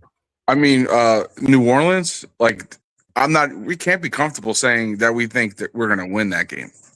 I'm not comfortable. I think the only comfortability is maybe we can win that game. But I don't even know if that's like we could definitely lose that game. But all the rest of them, again, we're getting fucking outclassed by Jacksonville. And again, they're 9-4 in first place and all that. That doesn't surprise me. Although, here's a sneaky thing. This is actually double helping the Jets, right? So they lose to Jacksonville. That helps their draft positioning. You lose to Jacksonville. They get a further gap in the AFC South over the Colts. That prevents the Colts from making the playoffs. So that's that's the good news. That's a scenario where if the Jets are really at the end of it all or sitting 3rd overall pick, they are less compensated. They're compensating the team at first if they want to jump up, period, end of story, which is a blessing in disguise. And Brady Cook has an opportunity to make these sideline throws, and it's obviously clear he can't get the oomph underneath the sideline throws right now. So if he can't clean that up, I think he's just, obviously it is what it is, undrafted dude. Hooray, you scored a touchdown with the Jets. Go get a steak dinner tonight for a loss. You know what I mean? I don't think you even want that. Hey, and real quick, I'll let you go because I know you're going to cover the game as we're talking. Indy hit me up. He's not feeling too well. He said, check your Discord. I think Tarriman came up with some draft idea that you might want to discuss. Maybe, I don't know. Oh, interesting. Yeah. Okay. I appreciate that. Thanks, Philly. Appreciate it, man. Sir. Thanks for calling in. There he is. Philly Noodles joining us here on the program. I'll bring up Discord. Oh, another interesting topic matter. Hey, we need those right now, down 25 points.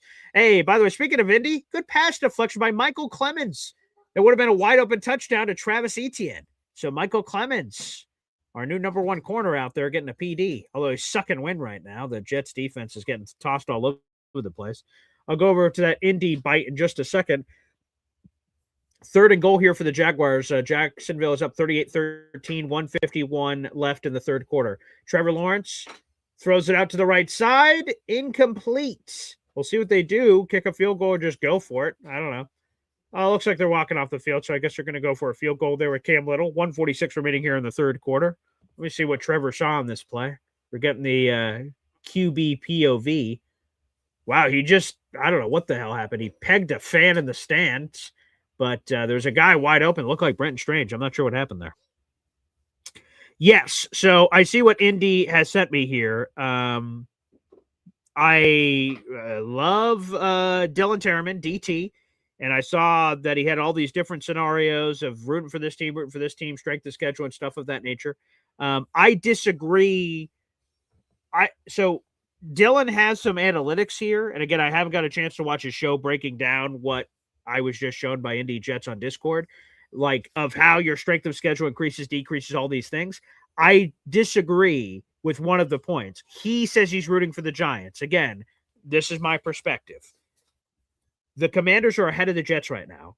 The Commanders, if you look at the remaining schedule, they play the Eagles twice, Dallas, and right now they're playing the Giants. They're not beating the Eagles. They're not beating the Cowboys. Their only chance to win a game is right now. And if the Jets and Commanders stay tied in the record department, Commanders will pick ahead of the Jets. I don't want them to pick ahead of the Jets. The strength of schedule gap is significant between the Commanders and the Jets, which means it's going to be very difficult to make up. The Washington Commanders have a 5'11 strength of schedule. The Jets are at 5'40. That is a massive strength of schedule thing. So I don't know what Dylan's looking at. I'm not trying to I love Dylan, so I'm not trying to shit on Dylan or whatever numbers he put together here, but I think that's incorrect because, again, Washington, if Giants beat Washington, Washington remains ahead of the Jets. So I think his numbers are off, with all due respect. So, no, I don't believe that's a talking point for that, but we'll look at it as it settles here for that. By the way, the field goal was successful. I'm going to update the board here. 41-13 lead here for Jacksonville, and that ball just got booted into the back of the end zone. Jeez-a-loo, 41-13. This is an absolute bloodbath here. This is just disgusting from that perspective. Absolutely disgusting. All right, we'll go back to the phone lines here in just a second, updating the graphic for our screen here. We'll have that up here in just a second. Updating. There it is. Jacksonville now at 41-13 here. Guys are going over AFC playoff scenarios. I really can't wait till we eventually are talking about that. That sounds fun. All right, 1:43 remaining here in the third quarter. Jacksonville leads 41-13. Brady Cook hands off up the middle to, is that Brees? I believe not, actually. Whoa, they're bringing in the backups. Oh, geez. Okay, 31. I'm going to have to check my roster sheet on who the hell is 31 here. 1 second. I don't have my play card in front of me, so hang on just a second, folks. The Jets are bringing in the backups. Let me get here on my bingo card here, get my glasses out. Okay, we've got there's a penalty here on the play. 31 is Khalil Herbert. Okay, Khalil Herbert's been inactive most of this season, so it's my first time getting Khalil Herbert action on the screen. All right. False start on Justin Fields. What? I think CBS has that one wrong. Armand Membu's who they're playing. Like, Justin Fields, his injured body is responsible for that penalty? All right, here we go. Clock is rolling here. Under 60 seconds remaining here in the third quarter.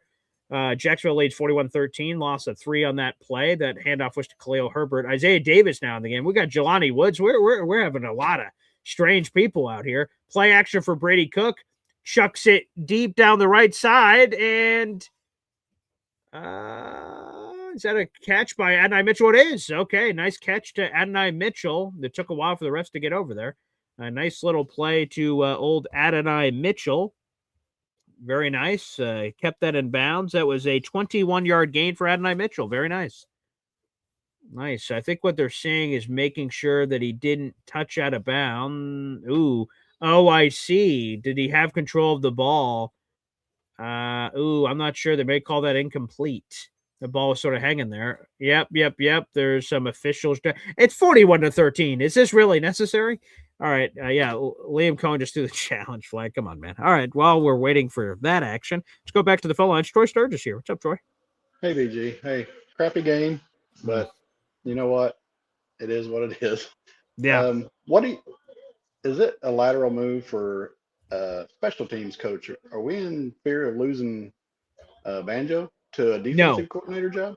Oh, well, that's a good question. I believe all coordinator jobs are considered the same, so special teams to defense would still be something the Jets could negate. So I think they're all square there. The only way is if someone hired him as a head coach. We couldn't prevent that. But no, anything coordinator is considered lateral. Position to position is lateral. And so again, if you get a linebackers coach to defensive coordinator or something, that's a clear promotion. We can't deny promotions in the National Football League, which I like that rule. That's good. People should be able to excel and go beyond their thing. But no, the Jets should be covered from that perspective. So there should be no fear of losing Banjo at all, thankfully. Okay, cool. Well, keep up the good work. Appreciate Thanks for putting this on. Yeah, of course, Troy. Yeah, well, I do it for the people. That's what I do it for. By the way, all right, the officials are doing it. Let's see what the call is. Let me see my notes here. Yeah, I see it. Oh, wow. So call stands. First down for the Jets. I can't believe that. That should have definitely been, should have probably been incomplete. But also challenging it when you're up 41-13.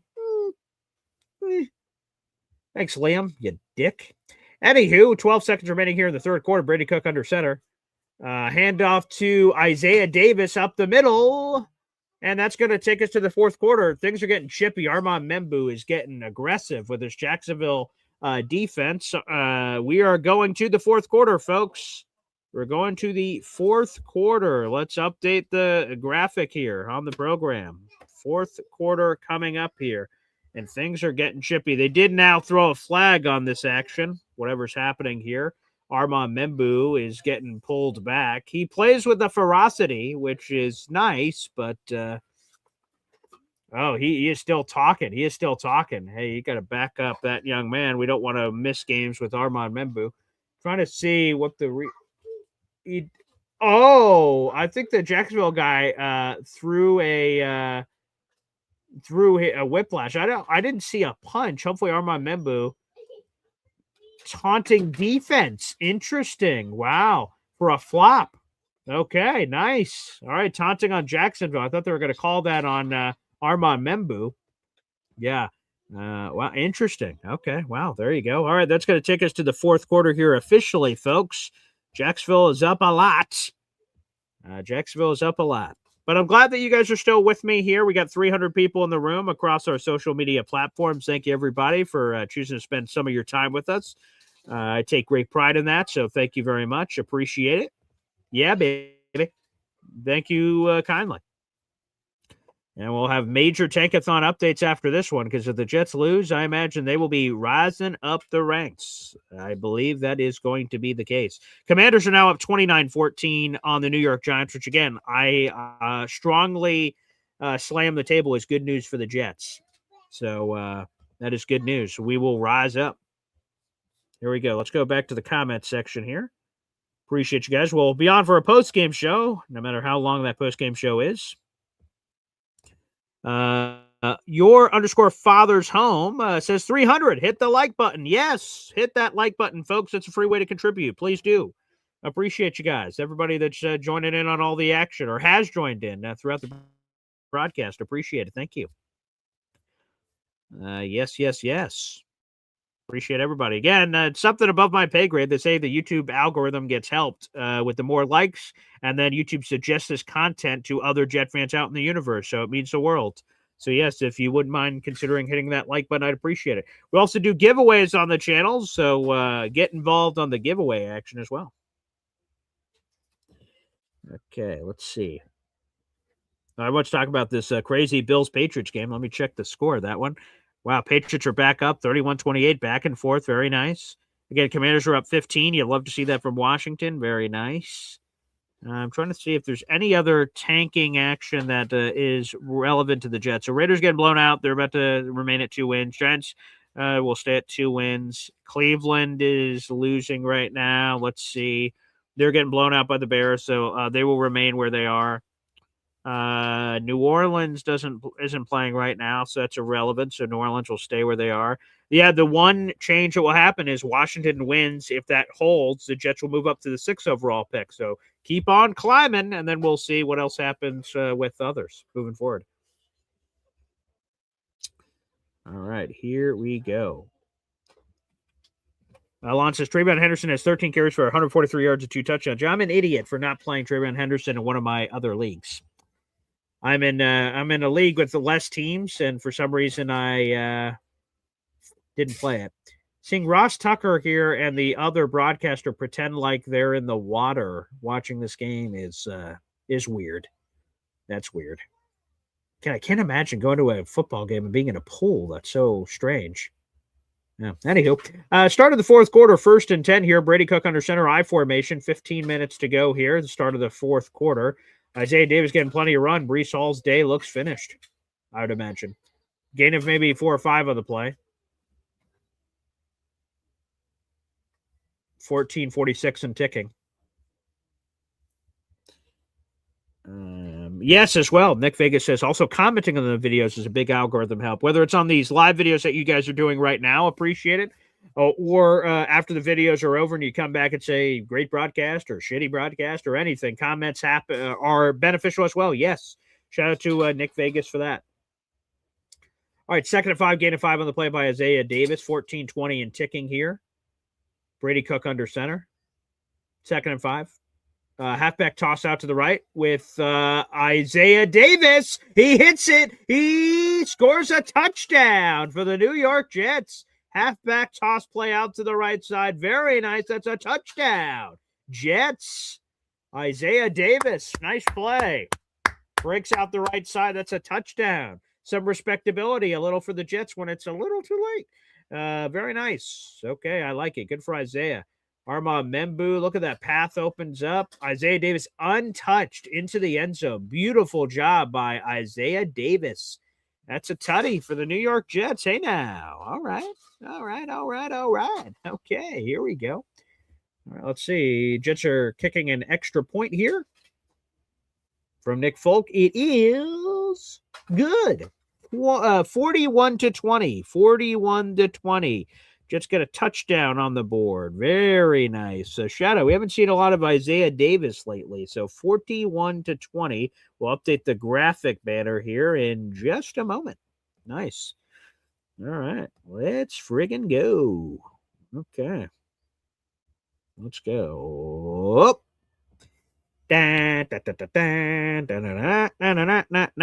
All right. 41-20 here in the fourth quarter. We've cut it down to a 3-touchdown game. There you go. Chip away. By the way, here's part of our giveaway this month. A Funko Santa. What do you want? Hey, Jet fans, what do you want for Christmas? Tell Santa. What do you want for Christmas, Jet fans? Well, a Super Bowl. I can't get you one of those. Playoffs. Oh, can't get you one of those either. Draft picks. I could get you draft picks again this year. Thanks, Santa. You bastard. Maybe eventually playoffs before I'm dead. All right, let's see. Yeah, they're just talking more about the Patriots. Great. Friggin' Patriots. Okay, beautiful. I just get a lot of texts about fantasy football, so that's good for me personally. All right, good. I'm in a couple of fantasy playoffs. That's excellent. All right, let's see. JD Surf City says the Giants may pick a quarterback again. I think the Giants are going to be, when it's all said and done, I think the Giants are going to be picking behind us. I think they have a chance to win multiple games down the stretch.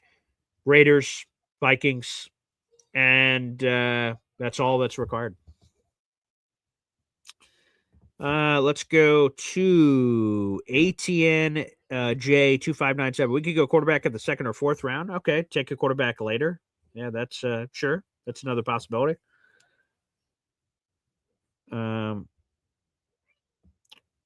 Let's see. A-View says Giants will pick fifth. I could see that. And then the Jets could pick ahead of them. Mr. Bruno says the Jets need a pick six. I would just take an interception. But a pick six would be great. That'd be great.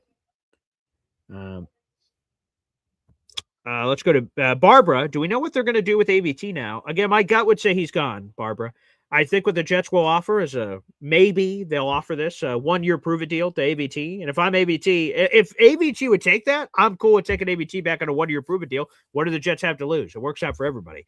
But if I'm AVT myself and my entire Jets career has been injuries, I probably want to start somewhere fresh. I want a new start because what the Jets are offering is probably what everyone else in the league is offering, which is a prove it deal. So that's what I would say, Barbara. Let's go back to the phone lines here. We got Hepster on the show. What's up, Hep? Wilkes has to go, man. Oh, God. I mean, it's bad, man. It's bad. Embarrassing. Embarrassing. It's just, yeah. Oh, well. Maybe this is good that he's messing up so bad, so there's no doubt. Right. Leave no doubt. Well, he has. Leave no doubt. So no interceptions or anything or fumbles today, right? No, nothing. Yeah. Zip and pip. It's been absolutely non-existent for the Jets defensively. All right, bud. On the rebound. Okay. Yeah, we'll see it, pal.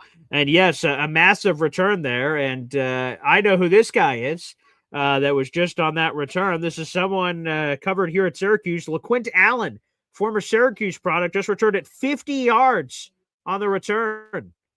So there you go. Michael Walker gets the special teams tackle at the end. But wonderful return there by former Syracuse product, LaQuint Allen. Jacksonville is back in Jets territory. Jesus. At the 45-yard line. It's already 41-20. How many points are Austrian said a 40 burger. Then he said a 50 burger. That could happen. Trevor Lawrence is dropping back to pass. Takes a deep shot. Oh, my. Down the right sideline. Brian Thomas dropped it. Wow. It got thrown right in the bucket, and he dropped it. BTJ has been wildly inconsistent this year. Let me see this play. He's falling down. It hits him in the hand. It's sort of weird how he brought that down, I guess. But, yes, old Brian Thomas Jr. drop ski. Hit him right in the hand. Yikes. Our boy, wait a second. The comment skipped. 1 second. Our boy Matthew Duran says, Wilkes is the Keith Carter of coordinators. That's accurate.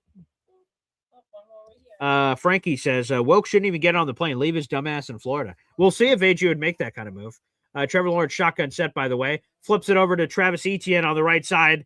Oh, wow. A lot of blockers in front of him. Breaks a tackle. Stays on his feet. 30, 20, 10, 5. Touchdown. Oh, my God. Oh, Jesus. Jags fans are losing their bleep. Oh, God. That's embarrassing. Oh, righty. And this is a animal sacrifice. That was a 45-yard touchdown for Trevor Lawrence on a swing pass from Trevor Lawrence to Travis Etienne on a swing pass to the right. Let's see who missed these tackles. All right. Quincy just couldn't get in the play. Broken tackle. Oh, Brandon Stevens got stiff-armed. Oh, my. Oh, my. Wow. Jesus. 48-20. Oh, my God. Jesus. Like, people tell me, they say, hey, Paul, when your team's getting the piss kicked out of them, like, what is it like? And I say, random person that asked me this question, have you ever seen a movie where someone's getting the shit kicked out of them? And their lifeless body is just sort of sitting there and just like, and then the noises stop. It just, the only sounds you're hearing are like the meat getting tenderized. It's fist, pow, pow, pow, pow, and then the life just leaves the body and you're just laying there. That's what right now feels like, if I'm being honest. 48-20. Good Lord. Like, it's just like someone is just, there's where it's a butcher at, at the meat packing place, and he's just boom, boom, boom. He's just tenderizing. just beating the bleep out of us. Oh, dear God. Oh, wow. Welp. That's gross. Vegas Nick says, was that his 5th touchdown pass? As a matter of fact, it was. Trevor Lawrence, 20 of 32, 330 passing yards, 5 touchdowns. 5. Ugh. Disgusting. That is, I mean, good night.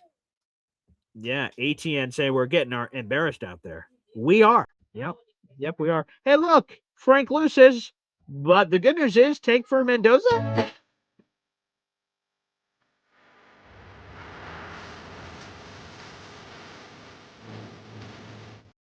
Yeah, maybe. Whatever helps you motivate you. That makes you feel a little bit better, that's for sure. Oh my God. This is embarrassing.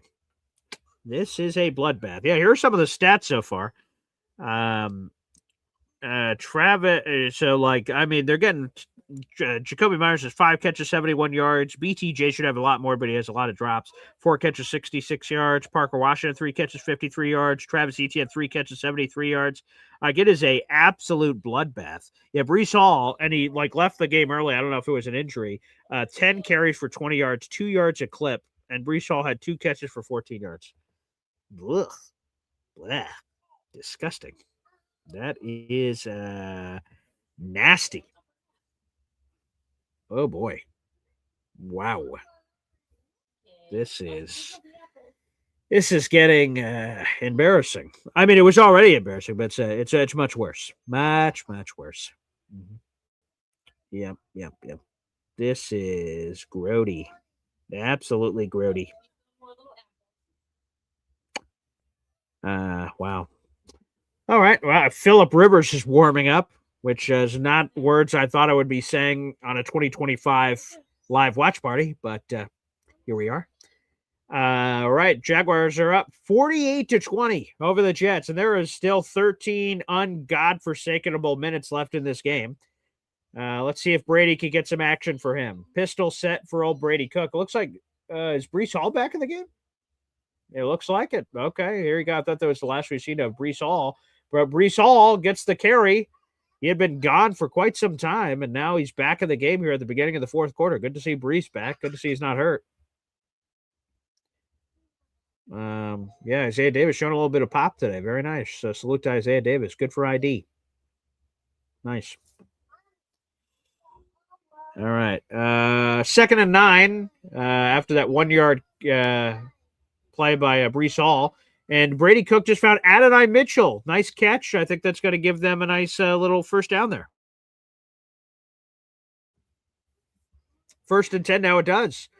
Brady Cook finds Adonai Mitchell, keeping the guys in it. Again, Jacksonville's up 48-20, under 13 minutes remaining here in the 4th quarter. Brady Cook, Breece Hall to his right, shotgun set, 1st and 10, 12:49 and ticking here. Brady Cook drops back, quick throw out. Well, a lot of bodies converged immediately. Back to Adonai Mitchell. Okay, Adonai Mitchell getting some action here. Very nice. Nice little game there. Here we go. Brady Cook showing some urgency. Nice catch. Gain of 6 on the play by Adonai Mitchell. Brady Cook showing some toughness here. He's been getting hit around a little out there. Showing some poise, showing some toughness. Okay, I like what I've seen from Brady. Outside of that pick, which was some sort of a miscommunication. It's hard to know if that was him or Adonai Mitchell, but either way. 2nd and 4 here. Jets are in Jacksonville territory. Play action play. A lot of pressure around him. He gets sacked. Oh, dear night. That was a blitz play by Jacksonville, and the Jets were not prepared. Not prepared whatsoever. Brady Cook had no chance. Brady Cook was cooked. Yeah, they have Jelani. They just have a lot of guys in there. Jelani Woods. Yeah, Olu kept his outside boundary, but they had no. Breece Hall couldn't really block anybody. It was too late. Yeah, it was just terrible. Not well protected at all. They were not ready for that. That's a 3rd sack of the day for Jacksonville. 3rd and 15 now. 11:35 and ticking here in the 4th quarter. A lot of shirtless people in Jacksonville. Oh, my. Shotgun set here for Brady Cook. Play clock's running out. Let's see if they call a flag. They do not. Brady Cook stays alive, rolls out to the right, a lot of pressure around, and then just runs forward. Spin moves out of it. Very nice, but not enough for a first down. Nearly a delay game. They're able to get the snap off, barely. 4th down, Jets are likely to punt here. 4th and 9, this one's over. Yep, unless they have a fake punt about to come here from Austin McNamara, sort of waving the white flag here. No mas. Jets are at their own 46-yard line here. I mean, I guess this could be a fake. It's not. Austin McNamara with the boot. Strong punt. All right. Ooh, Austin McNamara had a sort of reverse roll on it and goes out at about the 30-yard line. Let's see, is Trevor Lawrence going back into the game, or is this one over? Is it backup time? It is backup time. Nick Mullins entering the game for the Jacksonville Jaguars. Trevor Lawrence's day is over. They've called off the dogs. I imagine Nick Mullins is going to just be handing this ball off, so they might be throwing it around the barnyard a little bit. 6 total touchdowns for Trevor Lawrence. Just the first game in his career with 6 total touchdowns. What a bloodbath. Jesus. They have 48 points. There's still 10 and a half minutes to go. Embarrassing. Deflating. I mean, Christmas is right around the corner, for God's sakes. It's what Santa left under the tree. What the hell did I do? LaQuint Allen is the running back in the game as well, the former Syracuse product. Gain of about 2 on the play. Jacksonville's up 28 points, 4 touchdowns. Gain of 2 on the play.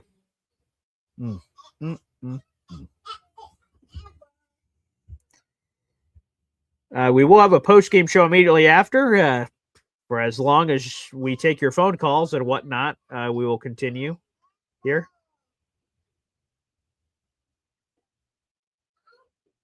It's a painful reminder, too, because remember, the Jets were tanking for Trevor Lawrence. They were 0-14. They won back-to-back games. We ended up with Zach Wilson, and they ended up with Trevor Lawrence. By the way, oh, wow, a fumble. Wow, the Jets caught it. Malachi Moore has the ball, and they break a tackle. Oh, my goodness. The Jets just got their 2nd turnover on defense of the season and their 3rd turnover overall. Wow. On a Jaguars wide receiver reverse play, the ball bounced up. Unbelievable. Yeah, let's see here. Nice play. That was Brandon Stevens who forced the ball out, and it just popped up into the air right into Malachi Moore's hands. Brown, the receiver. Helmet on ball by Brandon Stevens. Ball pops up right in the air to Malachi Moore, their rookie, who gets the fumble. That's a 3rd turnover of the season for the Jets. They're only their 2nd turnover on defense. All right. Brady Cook back on the field. Hey there, baby. Turnovers. Still not an interception yet for the Jets this season, but hey now, a fumble. All right. Here we go. The Jets are in the red zone immediately. I formation here for Brady Cook. He play action, fakes the handoff. Throws it to the middle of the field. Who is this? Oh, they went away from him. I can't see who just made that catch. Diving catch there.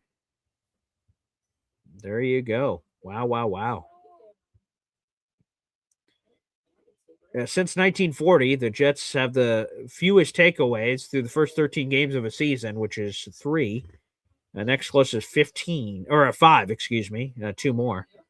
Gain of 6 on that last play. Let me see. Was that Adonai Mitchell? Let me get a double check on that. Let me go back to the play-by-play. Yeah, there was Al Lazard, I guess, actually. Excuse me. All right, handoff up the middle. Okay. That's going to be 3rd down here. Breece Hall up the middle there for a couple. If there was a Breece Hall, but Alan Lazard, yeah, I didn't even notice the receiver. It's Alan Lazard getting a catch. How is Alan Lazard still getting catches? Where's Arian Smith? Is Alan Lazard going to be here next year? You know? It's neither here nor there, I guess, but all right, here we go. 8:24 and ticking here. The Jets got a fumble Rooski. Brand Stevens put helmet on ball on a jet reverse, or on a reverse play, excuse me.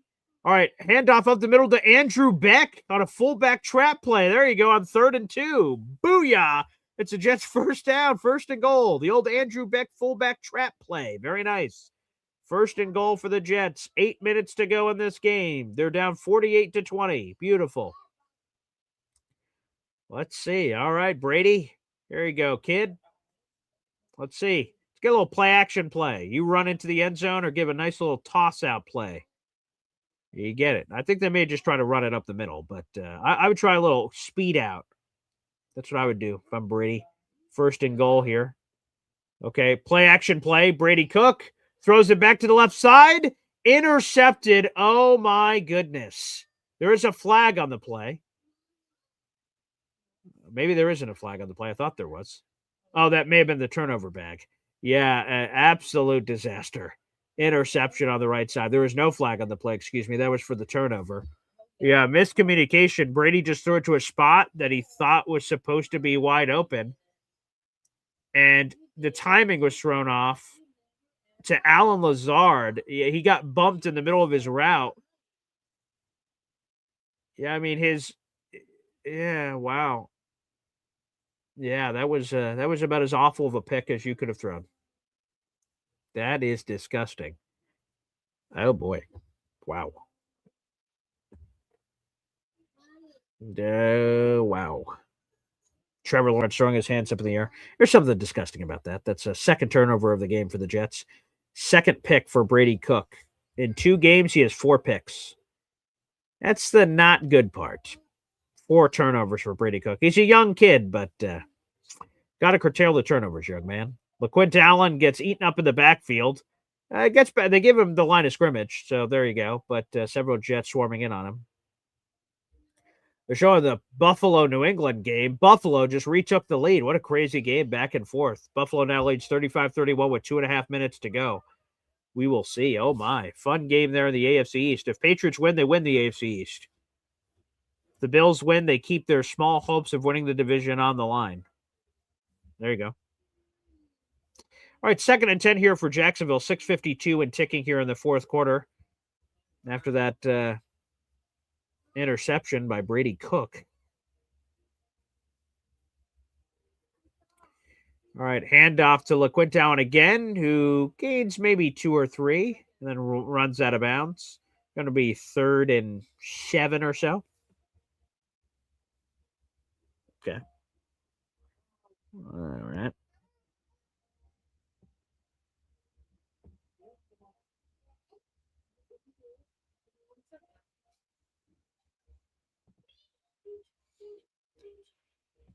All right, let me get another look at the scoreboard here. See if there's anything interesting. We'll flip that and check that in a second. All right, 3rd and 7 for Jacksonville. They're up 48-20 with 6 minutes left to go in this game. Nick Mullins in at quarterback. All the backups are in for Jacksonville. Nick Mullins hands it off to LaQuint Allen right up the middle, who breaks a tackle and dives forward. It's going to be 4th and inches. I doubt Jacksonville goes for it from their own 29.5-yard line, but maybe. No, they're not. I was about to say, that'd be surprising. By the way, a couple of finals coming through. Ravens blew out the Bengals 24-0. Cincinnati is eliminated from the playoffs with that loss. Philly blows out the Raiders 31-0. Bears are up 31-3 on the Cleveland Browns. Giants are down 8. It's 29-21 to the Commanders with 4 minutes to go. Texans are up 19 on the Cardinals, 3 minutes to go. Chargers are up 3 on the Chiefs with 5 minutes to go. Bills are up 4 on the Patriots, 35-31, and then we have this game as well. Isaiah Williams catches the punt return, breaks a tackle, breaks another tackle, spins out of it. Wow. Isaiah Williams stays on his feet for a while, and then he gets dragged all the way to the sideline. 1st and 10 for the Jets. Brady Cook running back onto the field. Some valuable reps here for old Brady Cook. Some great games coming to the 4 o'clock window. Packers, Broncos, another 11-win football team there. Colts, Seahawks, Phillip Rivers. And for Jet fans that are rooting for Colts losses, there you have it. Colts are currently outside of the playoffs looking in. They need help.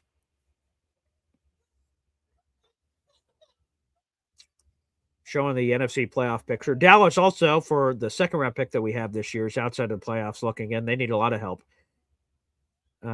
Pistol set here for the Jets. 4:56 remaining here in the 4th quarter. Brady Cook takes it. Quick throw out to the left side.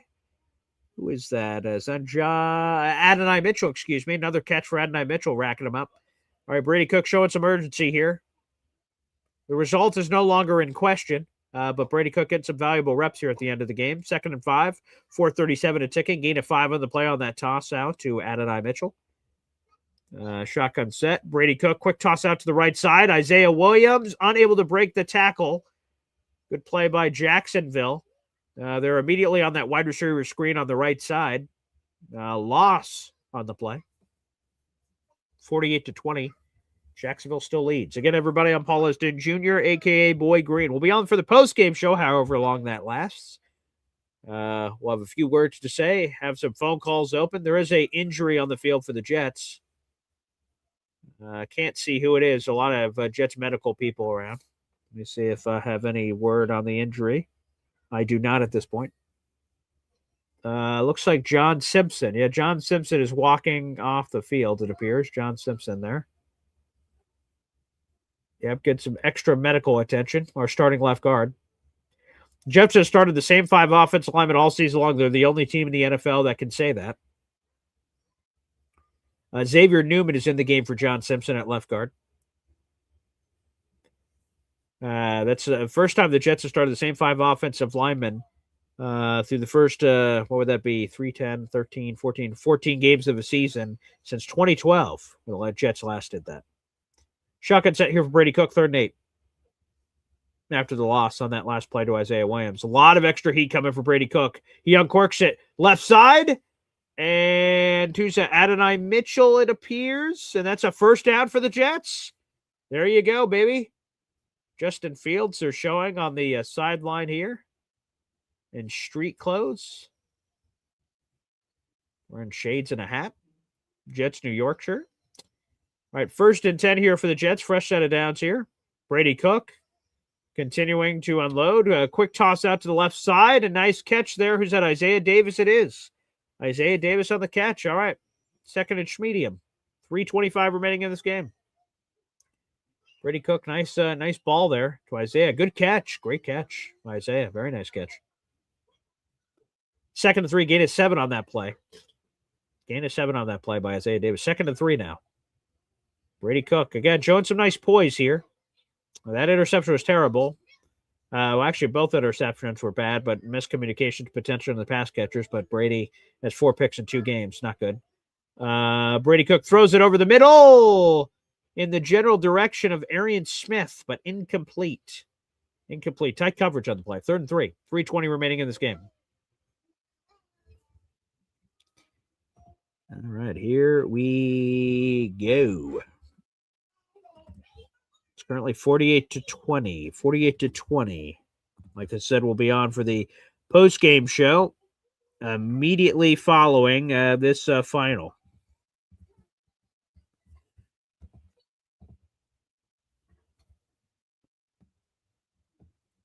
Okay, 3rd and 3 now. Brady Cook, shotgun set, quick screen out to the right side. Adonai Mitchell, is it? No, wait, maybe Isaiah Williams. It's hard to see. Isaiah Williams, excuse me.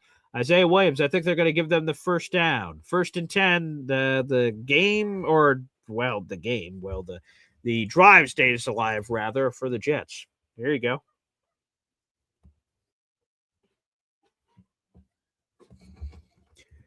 All right, 1st and 10 here for Brady Cook. He throws it over to the left side, deflected at the line of scrimmage.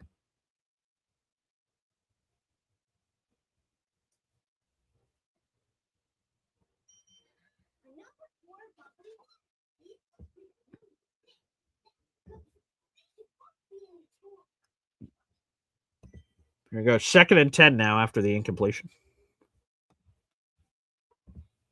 Nope, there's an official timeout. Jacksonville Jaguars down, getting some additional medical assistance. There's 2:50 remaining in this game, folks. 2:50 remaining in this game. 2nd and 10. 2nd and 10 here. Okay. This is a 5th quarter team. Havmo says 5th quarter team. Yeah. A-View, Giants will lose, so we will be moving up 1 spot at least this week, which, again, I think is good. If you're the Jets, I don't know when the next win is coming. The next best chance is at New Orleans, but Tyler Shuck has played really well, to be honest with you, so I don't know.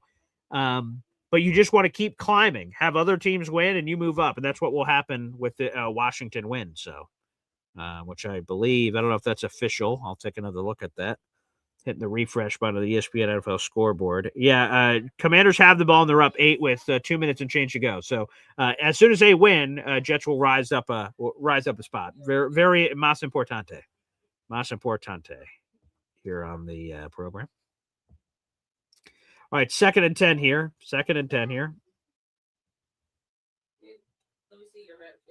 Okay.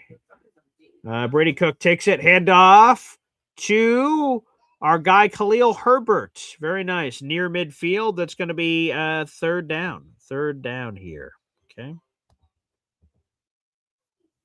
All right. Very nice. All right. It's, again, 48-20. 48-20 here on the program. All righty. Here we go. 3rd and 7 now. 3rd and 7. Clock's rolling down. The Jets have to snap the ball here before the 2-minute warning.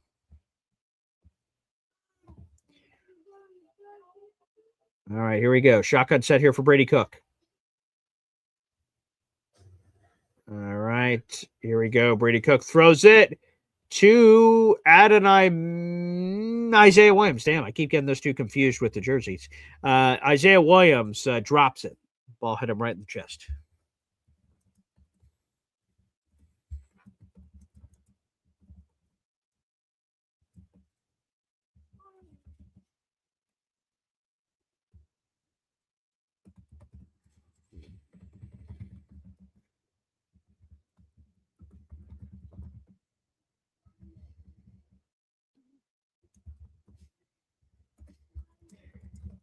Fourth and 7. Jets are going for it.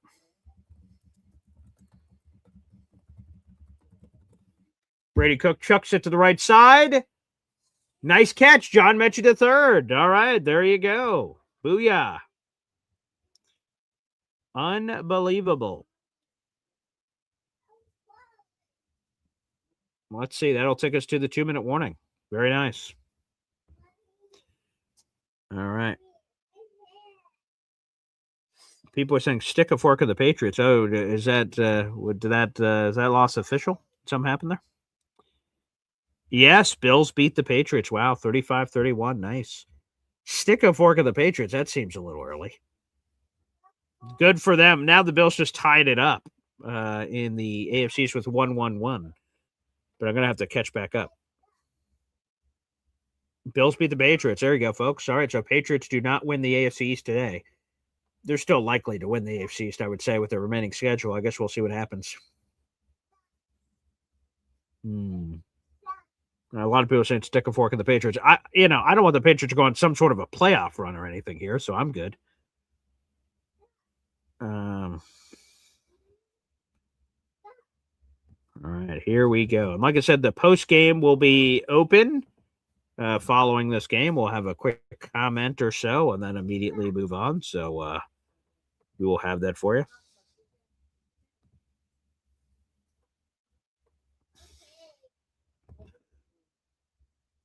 Okay. A TV timeout right now. Yeah, Frankie says, screw the Patriots. I agree. J-Boy, Bill's got the Jets warm-up game before the postseason. That's true. I imagine they're going to have something to play for in terms of seeding. We'll see what happens there at the end. Mahomes holding his knee. Oh, boy. Oh, boy. People talk about a Patrick Mahomes injury. Oh, that would be awful. You never want an injury. I hope he's okay. Yeah, that'd be terrible. I never root for injuries.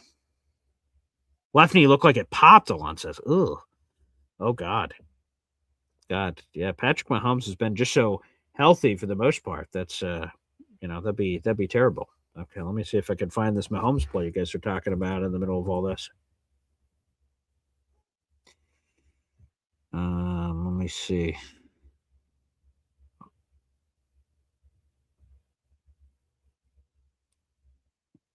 I'm not getting a good look at this. Let me see. A lot of people are freaking out on social media though over this Mahomes injury, so that's not good. And, man, for him to get injured this late in the season, too, would not be good. 1st and 10, Brady Cook escapes, rolls out. That's a weird dive for it by Brady Cook, but okay, that works. All right. Wow, people think it's a serious injury for Mahomes. God, I hope not. Oh, he's just clutching his knee. Yeah, that the video I'm just seeing. I'm not seeing the injury. I'm just seeing Patrick Mahomes after the fact. I'll keep an eye out for that. All right, 2nd and 4. Brady Cook throws it to the right side. That's clearly passing interference. Wow, is that an interception again by Brady Cook? That looked like clear passing interference, but let's get it. Yeah, they're calling it a Jacksonville first down. Let's take another gander here. Let me see. So he throws it out to the left side. It looked like wow, that's definitely a pick. Did he climb over his back? Oh, he just took it away from Arian Smith. Oh, my goodness. Wow, I thought he pushed him, but he just caught it over him. That's not pass interference. Oh, my goodness. What an interception. Oh, God. Jesus. 5 interceptions for Brady Cook over the last 2 games. Damn. Well, that'll do it. Oh, my. And Trevor Lawrence of Jacksonville is taking knees, and I imagine the Jets won't prevent them from doing so, which will officially end this contest. So there you have it. Wow, wow, wow. Jaguars win 48-20, excuse me. And there you have it, folks. That's another L for the New York Jets. And we will see you over on the post-game show, folks. We'll see you over on the post-game show here. Here on the program. Yeah. Again, Jaguars win 48-20. 48-20. We will be over for the post-game show here in a second. So if you have anything to contribute in terms of a phone call or anything to get off your chest, feel free to do so here. You guys will have that opportunity in just a moment. So hang on tight, everybody. Hang on tight. We'll see you for the post-game show. Big L for the Jets. On the way out, if you guys can, hit that like button on YouTube. That spreads the gospel for all things Boy Green Daily and our live watch party and play-by-play analysis. We'll see you.